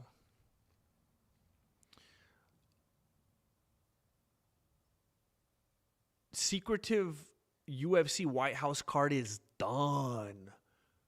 The White House card is done. No way, brother. No way, brother. It's done? Secretive UFC White House card is done. Dana White to unveil lineup ahead of UFC 326. Dang. The historic UFC White House card will be revealed very soon. While UFC 326 takes place this weekend, blah, blah, blah, blah, headlined by this guy and that guy. I'll announce the whole card this week, White told IFL TV. It's done. The card is done. We've been so secretive about this. I have all these boards, which I'm sure you've all seen around the war room. It's so corny that he calls it the war room, right? It's kind of weird. This isn't even on the board. We bring in a whiteboard. We write the fights down, and then we erase them every time. We have a matchmaking meeting. Matchmaking is usually on Tuesday, but they have been every day for the past 2 weeks. Will it be the baddest card of all time? Do they mean bad like in a bad way or like in a good way? When asked directly whether Conor McGregor would be part of the historic showcase, White smiled and offered a vague response. We'll see, brother. Probably not then. Speculation surrounding the event has been rampant. Early rumors suggested as many as 7 title fights could anchor the card, though they're going to be like 4 different BMF. They're going to have a heavyweight BMF, flyweight BMF, bantamweight BMF, ladies BMF. Though that has since been debunked, what's clear is that the promotion is aiming big, with the event costing as much as $60 million to stage, and will feature a relatively small fight slate. Approximately 6 to 7 bouts total. You know what's weird to me? How many people are complaining about that specifically, when the same people are always complaining about the boring fights in a lot of the cards, where there's fights that take so long, and the ladies fights and the prelim fights. And it's like, we're going to complain about anything, bro. Interesting.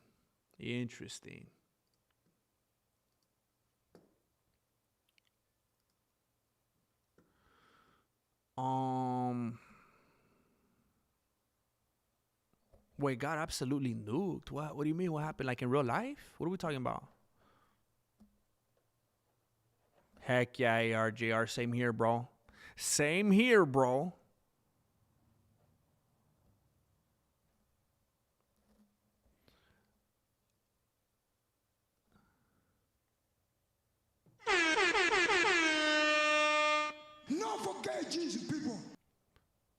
Police Squad mañana. Have a good one, ARJR. Wait, aren't you the guy who didn't believe Anshul Jibuli? Who the heck are you talking about, bro? Could easily dominate Khabib. Hey, you know what I've noticed? I don't know if this is like a AI bot thing or if it's the same person. I feel like every once in a while, my comments, someone shows up and says, "Wait, aren't you the guy that blah blah blah blah?" They say whatever, and I feel like every time I'm always like, "No." Like no matter what they say, I'm always like, "No." Bet you feel stupid now. What are you talking about, bro? Put it in Google Translate. I don't even know what you're trying to say.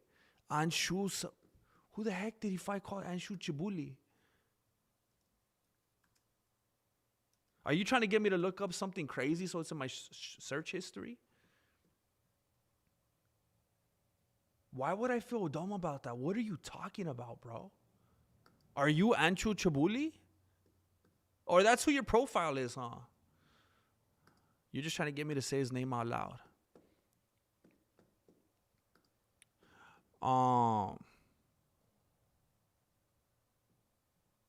What? ARGR with one for the road. Look at this. Look at this. Cause I got all my homies with me. Thank you, man. Thank you for doing it. Have a good one, bro. I don't think I'm gonna be on too much longer myself. I've been wanting to text Marilena and say, "Hey, what are we having for dinner, bro?" Cause I'm getting like stupid hungry. I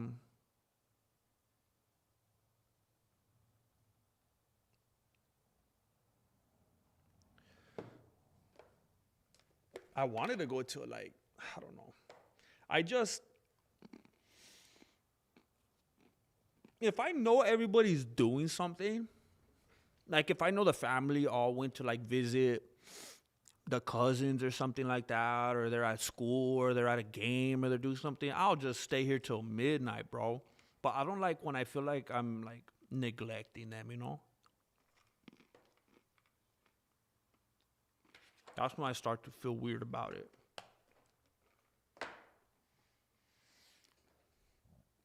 And one more on the road.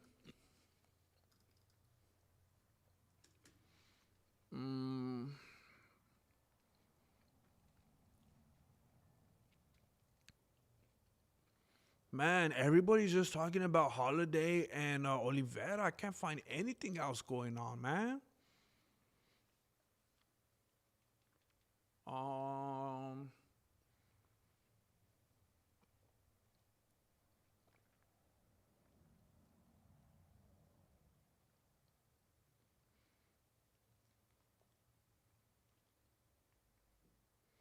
Jean Silva and Bryce Mitchell are going to grapple, apparently. Bo Nickel reveals Kobe Covington turned down UFC White House fight. Cody Garbrandt explains how he finally found peace amid all the chaos. That's such a funny title.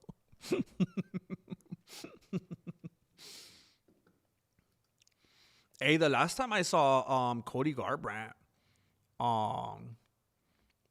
his face looked weird, man. He looked like Jim Carrey.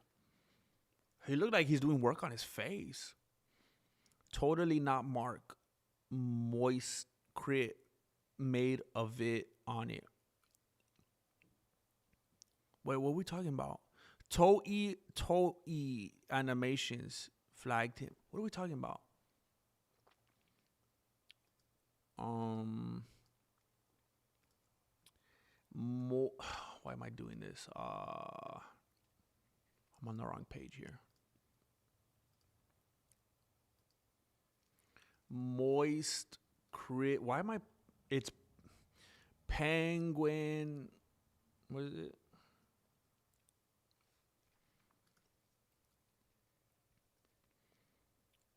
I see him making a video about the big arch and the new Whopper. So, how long ago was this video that we're talking about here? Viewbot situation. Discord moderator gets arrested. What?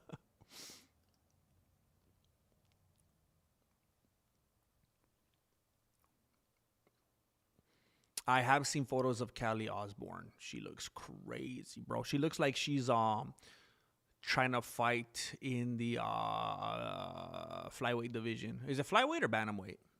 I always get those two mixed up, and I should not be doing that in this point of my life. It's embarrassing that I have to look that up. Flyweight.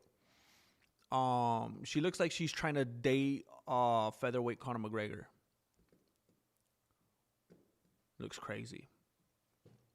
Cody found peace but no love.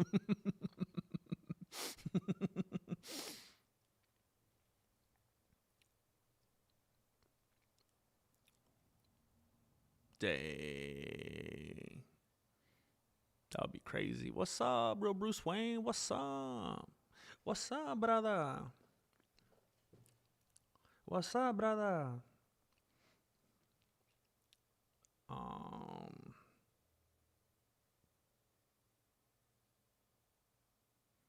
Oh, that's fascinating.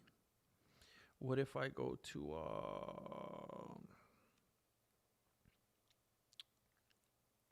oh, that's perfect. That is fantastical. That is fantastical. Okay. Interesting.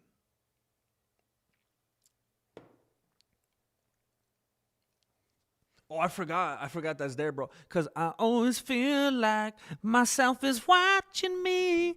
Cause I was watching whatchamacallit. I was going through some UFC news earlier.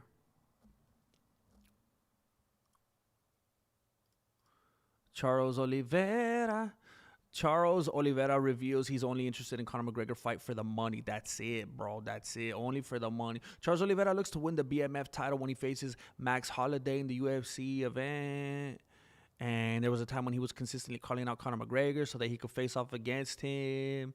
And it's more about a paycheck than adding anything to his legacy. Being truthful, I've always been honest about this, and I will again. To fight Conor, it would be for the money. That's it. Simply that. Yeah, he knows it wouldn't be competitive. Wait, what the heck is this, bro? What is that? Selena Gomez? That doesn't even look like her anymore. Is that Selena Gomez or Jim Carrey?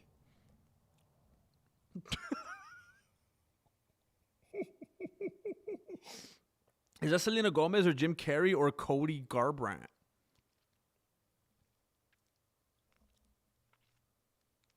Is Norma Dumont that weirdo chick that was crying as she was twerking? She was like, that was so weird, man. It like stems from trauma, bro. She probably had like some weirdo adult in her life. Twerk!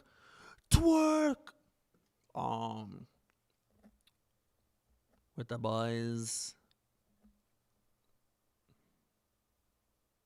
Yeah, I mean, there's that unadapted. There is that. That's probably what aged him, bro.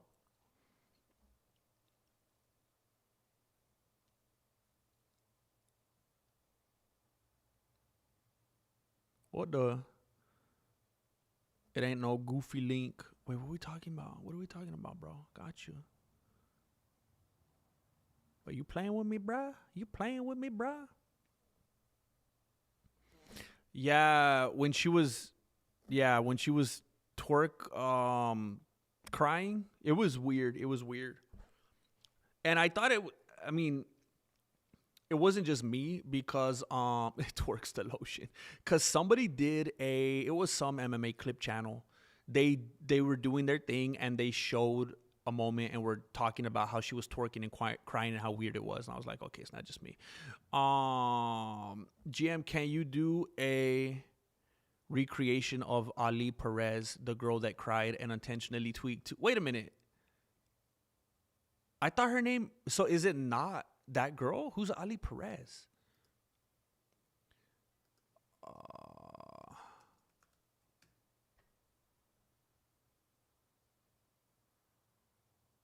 Wait, I don't know who's Ali Perez. I don't know who that is.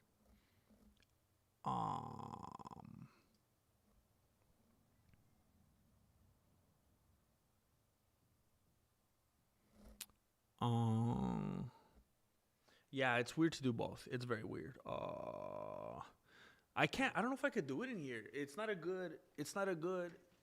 You don't really see a lot from this. She was like, I can't do it. I feel weird now. I feel worse than her now. Technically, I've done it more than her now because this is not the first time I've reenacted it. Dance for me, and don't look me in the eyes. I have that on one of my videos. I forgot which video it was. Yeah, it was weird, bro. Wait, what link? Oh yeah, if you're posting a link in here, it's not gonna show. YouTube's like that.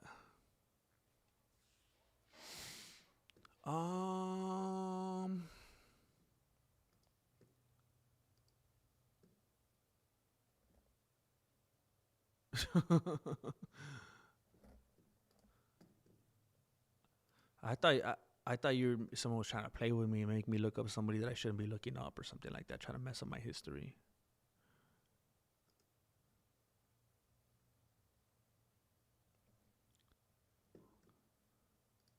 Well, here's a guy that would know, right? Here's a guy that would know a thing or two.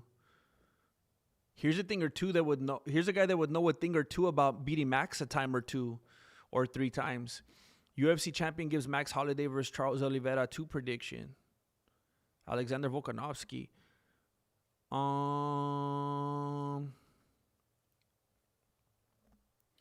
Charles has one sort of style. It being for the BMF. He's not going to change it, Volkanovski said. You ain't going to see lateral movement from Charles. You ain't going to see him fight at long range. You're going to see him press forward. His normal style with his high guard. He likes to really push into that firing sort of range when he doesn't mind crashing into his opponents. Come on, bro.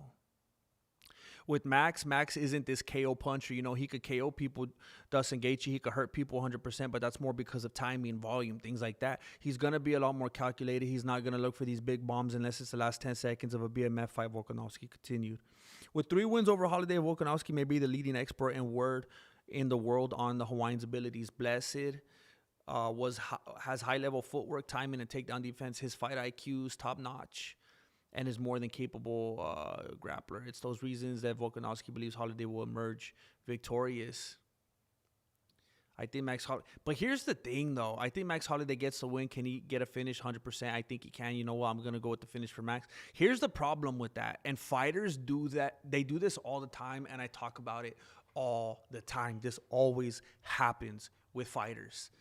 They will... If they lost to somebody... They will always pick that they think that fighter's going to win when they fight somebody else. Because if they lost to a fighter and then that fighter goes and loses to someone else, now there's 2 people that's better than them, right? But if they lost to a fighter and then that same fighter they lost to beats other people, then it's like, oh, you know, he's a once in a generation kind of whatever. Of course I lost. Of course they're beating everybody. Oh, of course. So if you lose to them, you still pick them. And then if you beat them, you still pick them. Because now it makes it look like you beat someone that's beating everyone else. You don't want to be the one that beats someone and, yeah, everyone else beats them too. But if you beat somebody and he's out there winning straps, then it makes you look better. It's just, and I love Volkanovski. He's my favorite active fighter. I love that dude. And I think that's what that is. I'm not surprised. You want me to give you that double-double, bro? You want me to give you the double-double? I want me to look you in the eye, bro?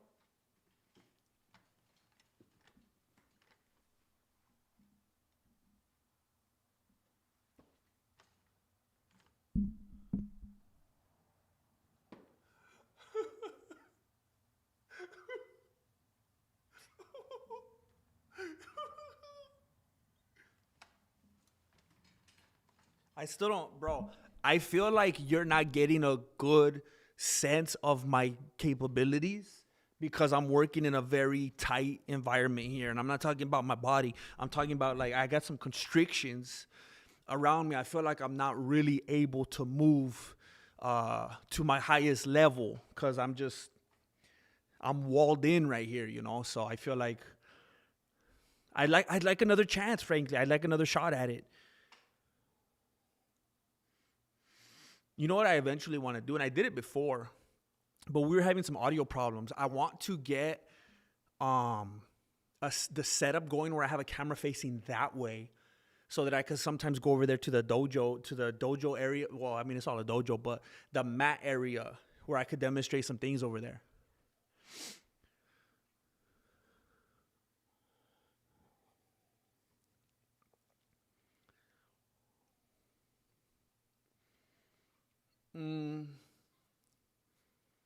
Wait, what dark? I made a joke about Amaranth. Is she the one? Amaranth. Is she the one that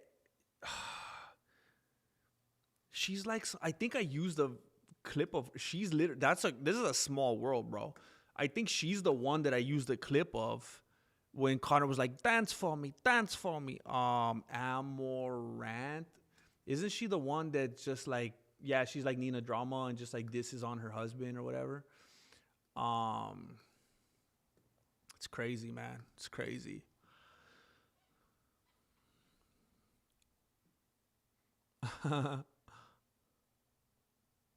They're all the same person. They're all NPCs. Hey, it gets better. Marloca, I feel shortchanged, to be honest. I need another shot at it. I need another shot.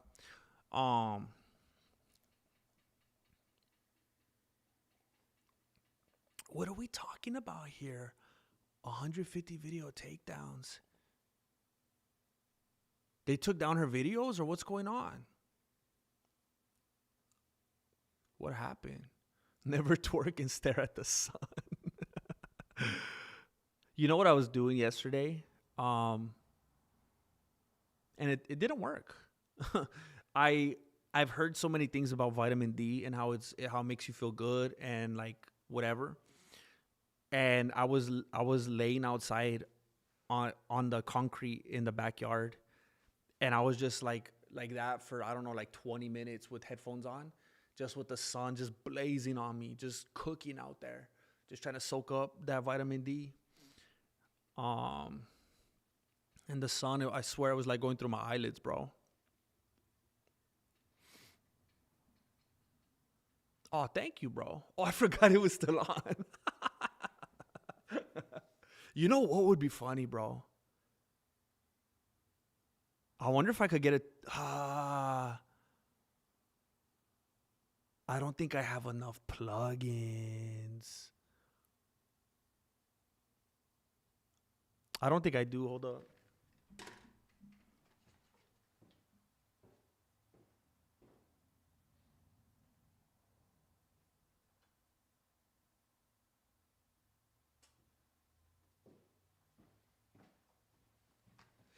I'm angry, bro. I don't have enough plugins. It'd be funny if I'm playing around with something. I'm playing around with something that might come into play in the very near future here.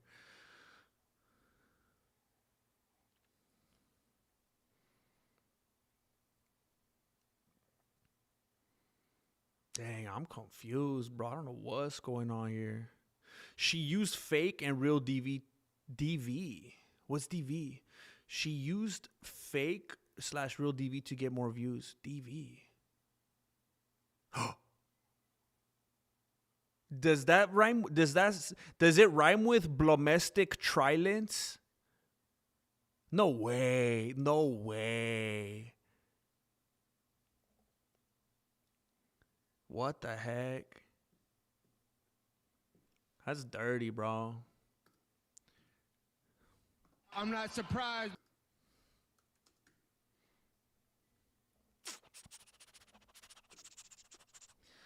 I'm gonna be honest. There's nothing that's really tickling my fancy right here. You know, I'm just like Rico Verhoeven. Who cares? John Silva, Bryce Mitchell. Who cares? Cody Garbrandt found peace. Who cares? I mean, UFC in a bit of a pickle after Arman built his value on a bad boy persona. Plus, he mops the floor with everybody. Okay.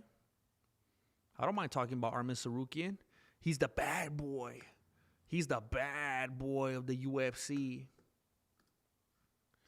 UFC in a bit of a pickle.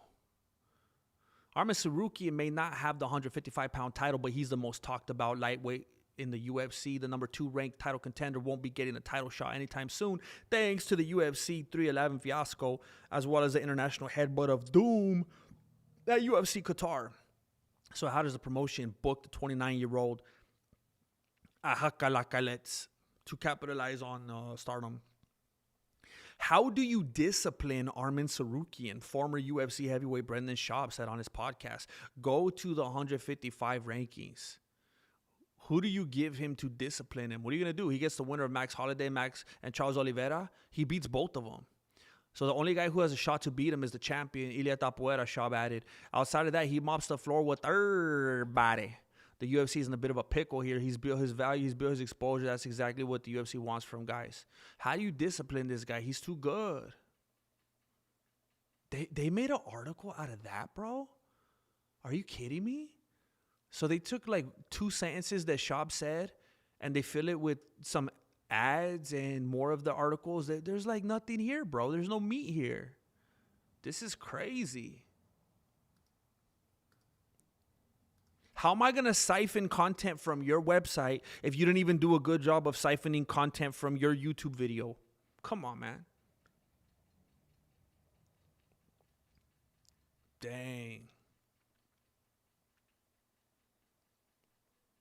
Mike Barnes.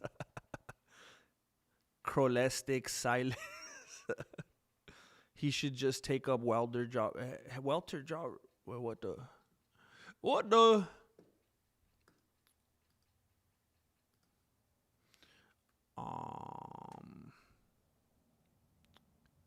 Let's see what else is going on here. What else is going on here?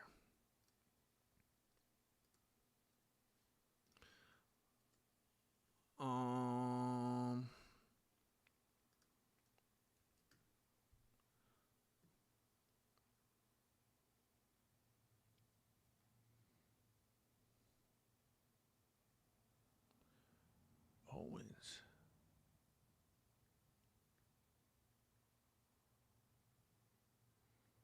Why does this happen, bro?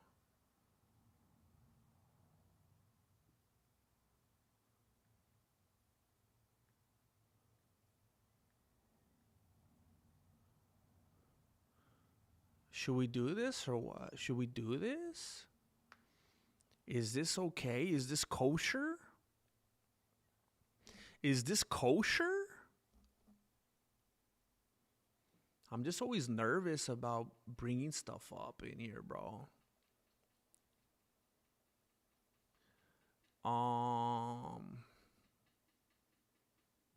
Is this kosher? I mean, I could show this, right? There's nothing against showing some good old-fashioned fighting, right? It's on Twitter. You could get away with it on Twitter, right? Hey, I was going for Moreno, man, but this guy was good, and he was respectful, and he was likable, man.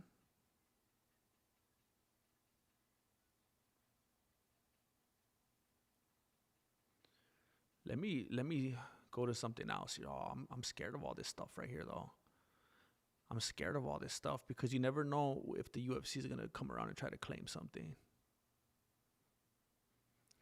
They're doing it different with Paramount now. They didn't used to do this before, right? They used to just have them fake it and the other guy wasn't even really there. And now they're actually getting okay. Max Holloway kind of has a little bit of that Paddy Pimblett posture right here, but maybe it's a tactic. Hey, they got like the same kind of they got the same ratios, huh? Same center of gravity, same upper body length. Interesting. I don't know about that posture from Holiday, though. Oh, don't mind this. I don't know why that's popping up. Conor McGregor, 360, spinning heel kick on a 7-foot house. Let's land there real quick. Hold up. I got to respond to this.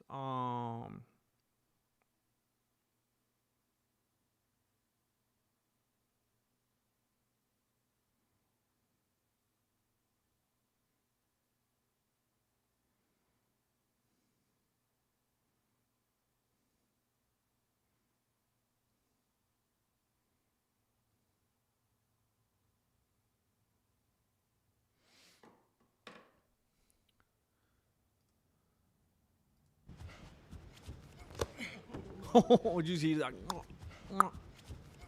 dang, he landed it on him hard. Hey, but the guy just kept coming. Look at that. He's going forward. Hey, but that's messed up, bro. He landed that hard on him. That's not cool.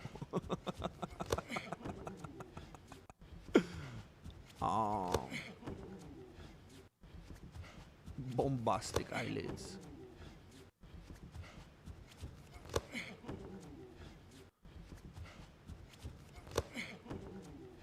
Cabona. Moreno said all those leg strikes didn't hurt as much as stepping on a leg. I know, dude. I've been saying it. He got to stop showing stuff like this, man. You see Chamoyev and all these dudes in the gym all the time sparring with monsters, and then you got this guy with a bunch of like dudes who are just trying to meet him in real life at his gym. The UFC posted this. That's kind of funny, right? Realizing it's Max Holloway versus Charles fight week. Is that trying to say like they're gonna need a doctor? That's funny. I'm kind of surprised the UFC posted this. That's kind of the best post they've ever done.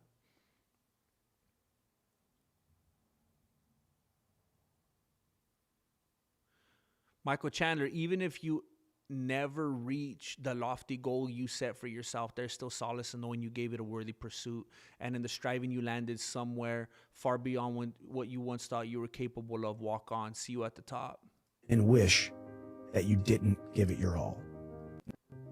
You will never, ever, ever wish that you would. Hey, all of you guys that are like doing something right now, just stop, pull over on the side of the road. Tell your significant other to be quiet. Like, this is going to change your life right here. You will never, ever, ever wish that you wouldn't have worked as hard. You will never, ever, ever wish that you wouldn't have put the time in. You will never, ever look that you wouldn't have worked as hard. Did he just miss that pass? You will never, ever, ever wish that you wouldn't have put that you wouldn't have worked as hard. Are you guys watching this? Is he pretending that there was a beat there? Why did he do that? That you wouldn't have worked as hard. How do you miss pad You work? will never, ever, ever wish that you wouldn't have put the time in. What was You that? will never, ever look back and wish that you didn't give it your all. That you wouldn't have worked as hard. I'm going to be honest. This is making me want to go into my garage and work out right now, bro. I'm not even playing. It's still early enough. I kind of want to get a workout in, bro. You will never, ever, ever wish that you wouldn't have put the time in. You will never, ever look back and wish. Bro, I won't look back and wish I hadn't put the time in, bro. He's right, dude. That you didn't give it your all. What am I doing with my life? Because in those moments, even when failure happens, even when Because I have a lot of failure. It does happen. won't get the prize at the end of the rainbow. I haven't been getting the prize at the end of the rainbow.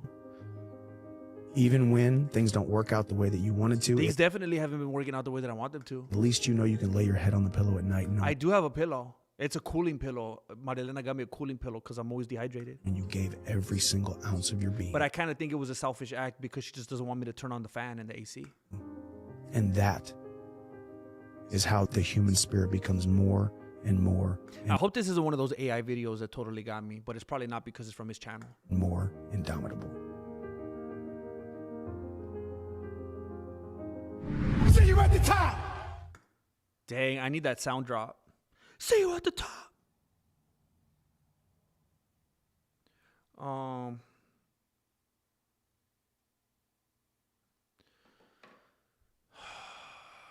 Dang, bro.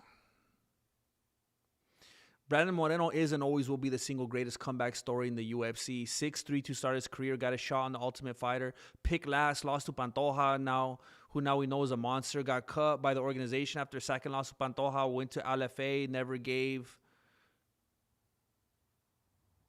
beat Brandon Royval by TKO, turned around 3 weeks to fight Davison Figueiredo to a draw, ran it back, finally became UFC champion. Yeah. Yeah, man. It's messed up. Maybe not today, maybe not tomorrow. I love this speech, man. I love this speech. Maybe not today, maybe not tomorrow, and maybe not the next month. But only one thing is true. I will be champion one day. I promise. I promise. Maybe not today, maybe not tomorrow, and maybe not the next month. And maybe not the next month. I love that, man. That's so good. You know what I'm going to do, bro? I'm going to make myself a sound drop right here in real time, because I want you guys to be a part of the magic. I'm going to record this clip right here.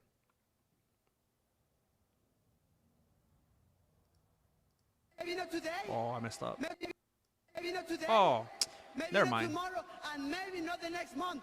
But only one thing is true. I'm going to have to get it from, I'm going to have to go on Fight Pass or something. Because they clipped it, they cut it, they started it too close. The dad has a name.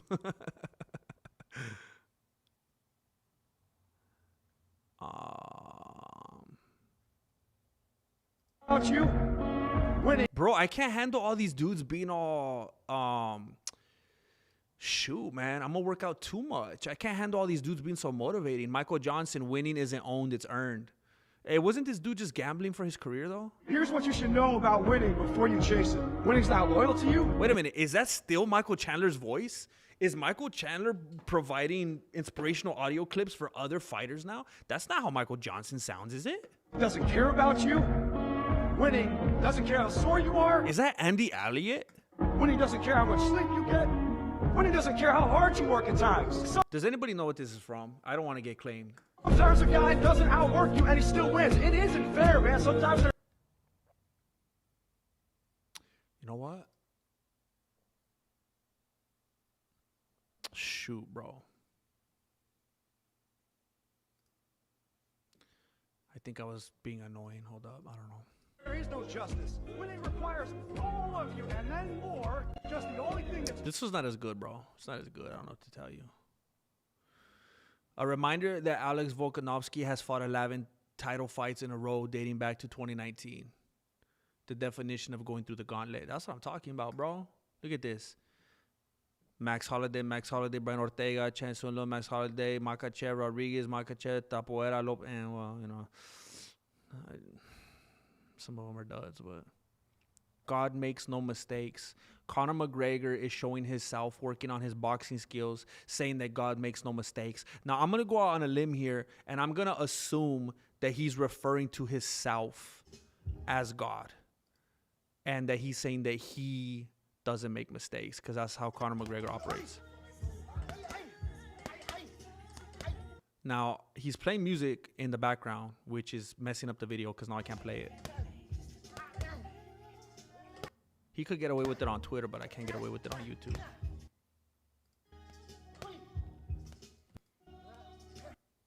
I mean, any of us here in the chat right now could look this impressive on a bag with the NPC holding it in place for us.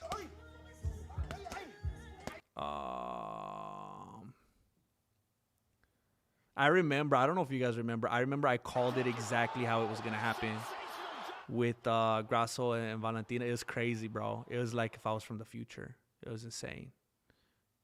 Du Plessis, oh, this was my post. Du Plessis is either intoxicated or has developed CTE from the weight cut. This interview was insane. Yeah, that interview was crazy, man. He was not well in that interview. I forgot about that. Dang, Chandler's doing more of them? This isn't the same video, is it? Champion. Why? Because you just want to be cool. There's people out there. Oh, now it's Joe that are Rogan just talking. Working harder than everybody else, and they're gonna keep doing it. Outwork everybody, or at least the outwork is a previous version of your whatever. Who cares? Conor McGregor, good night UFC. That looks good. What is that? Some kind of pasta? That looks good.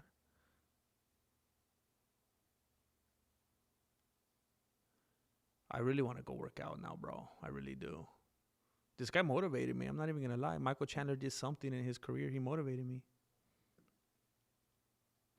George St. Pierre says he's working on some new project coming up very soon. I teach in detail some of the coolest moves you see in MMA. Oh, he's doing some instructionals now, huh? Why does it keep spazzing out on me?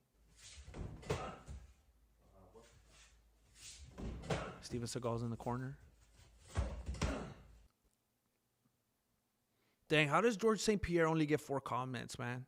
I don't feel so bad anymore. George St. Pierre is only getting 4 comments, dude. How the heck is he only getting 4 comments? Michael Chandler has 11 comments. Like, everybody's struggling out here, bro. Everybody's struggling out here.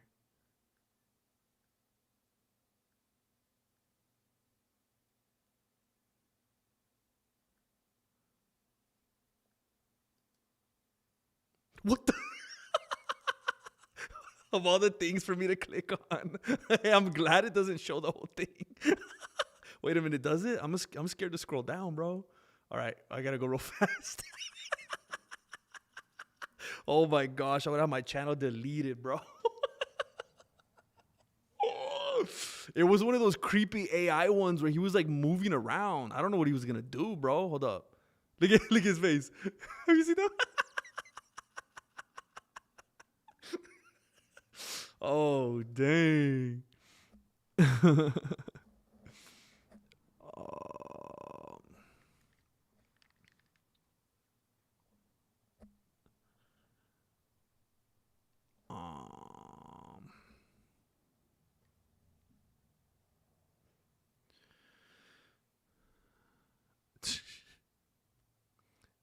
Hey, do you think it was? It probably was AI, huh? Dang it. That feels kind of gross that like AI, I don't want to be motivated by AI, bro. I don't want to be inspired by AI. That feels like, I feel like a loser, dude. I feel like I'm too easily inspired then. I don't want to be manipulatively inspired.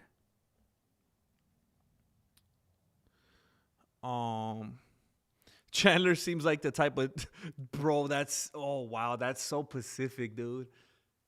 That you just articulated something for me that I never like wrapped my beanie around before. Cause I feel like there's a lot of dudes like that, and I'm the least like that, bro. Chandler seems like the type that once he became a dad, he behaved like he's everyone's dad. I don't like when people act like that, man. It's kind of weird. Bertolomeo. You will never ever get the McGregor fight full. Oh, to Chandler. That golden retriever energy. Yeah, he's a good dude, man. I know Marroca, that made me like when he goes, pero it's like it was so unironically funny, man. Like the comedic timing on that was crazy. Maybe not today, maybe not tomorrow, maybe not next month either. Pero like, where are you going with this, bro? But one day they will have something called the BMF.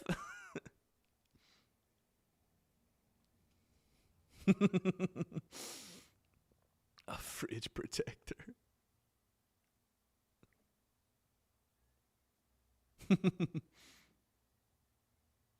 House Pereira not number 1. Volk may have faced more competition. He's beaten most champions. There's so many political things, bro. I feel like somebody up at the top doesn't like Volkanovski. I mean, they wanted Max Holloway to beat him 3 times. They wanted Lopez to beat him twice. Like it's crazy, man. It made Makhachev look bad, that he made him look human and argumentatively beat him, depending on how the judges want to count control time, even though it's rampantly inconsistent because other fighters have lost when they didn't want to count control time.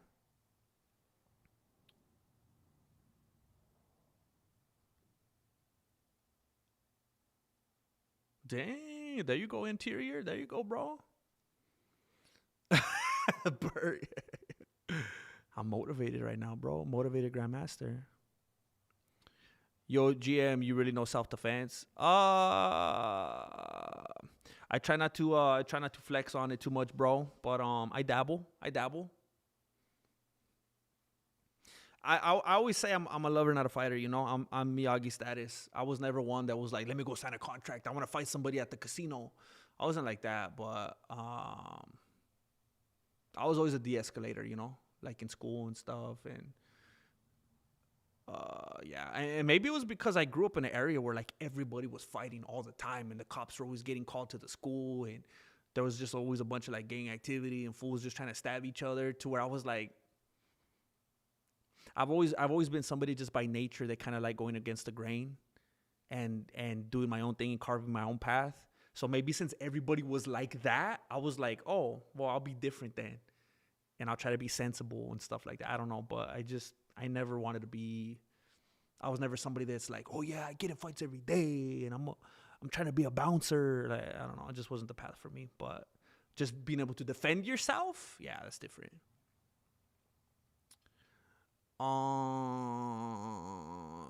One day they will have something. Oh yes.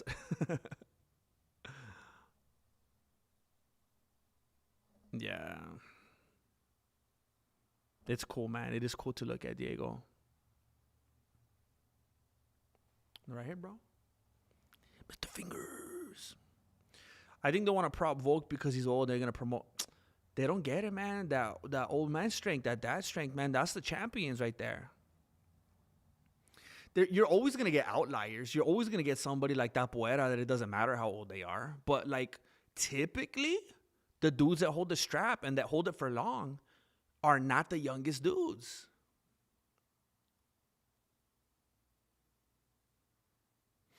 Yeah.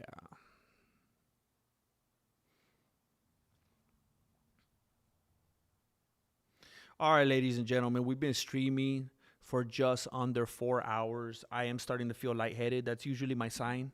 A lot of the time when I'm starting to feel super hungry and super lightheaded, that's when I start to dip out. I think I'm going to try to snack on something real quick and then maybe go for a little workout, you know? Maybe that'll get some of the blood flowing, the dopamine going. I could use some of that right now, man. I could use some of that right now.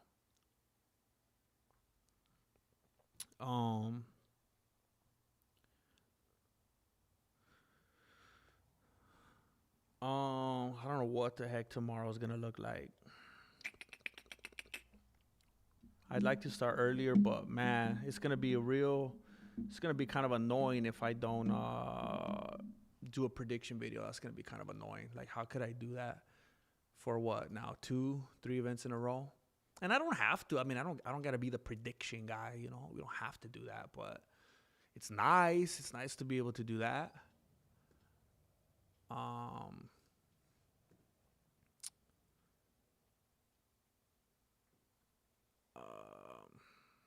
Heck yeah, Shadowboxing. I'm glad you were here, man.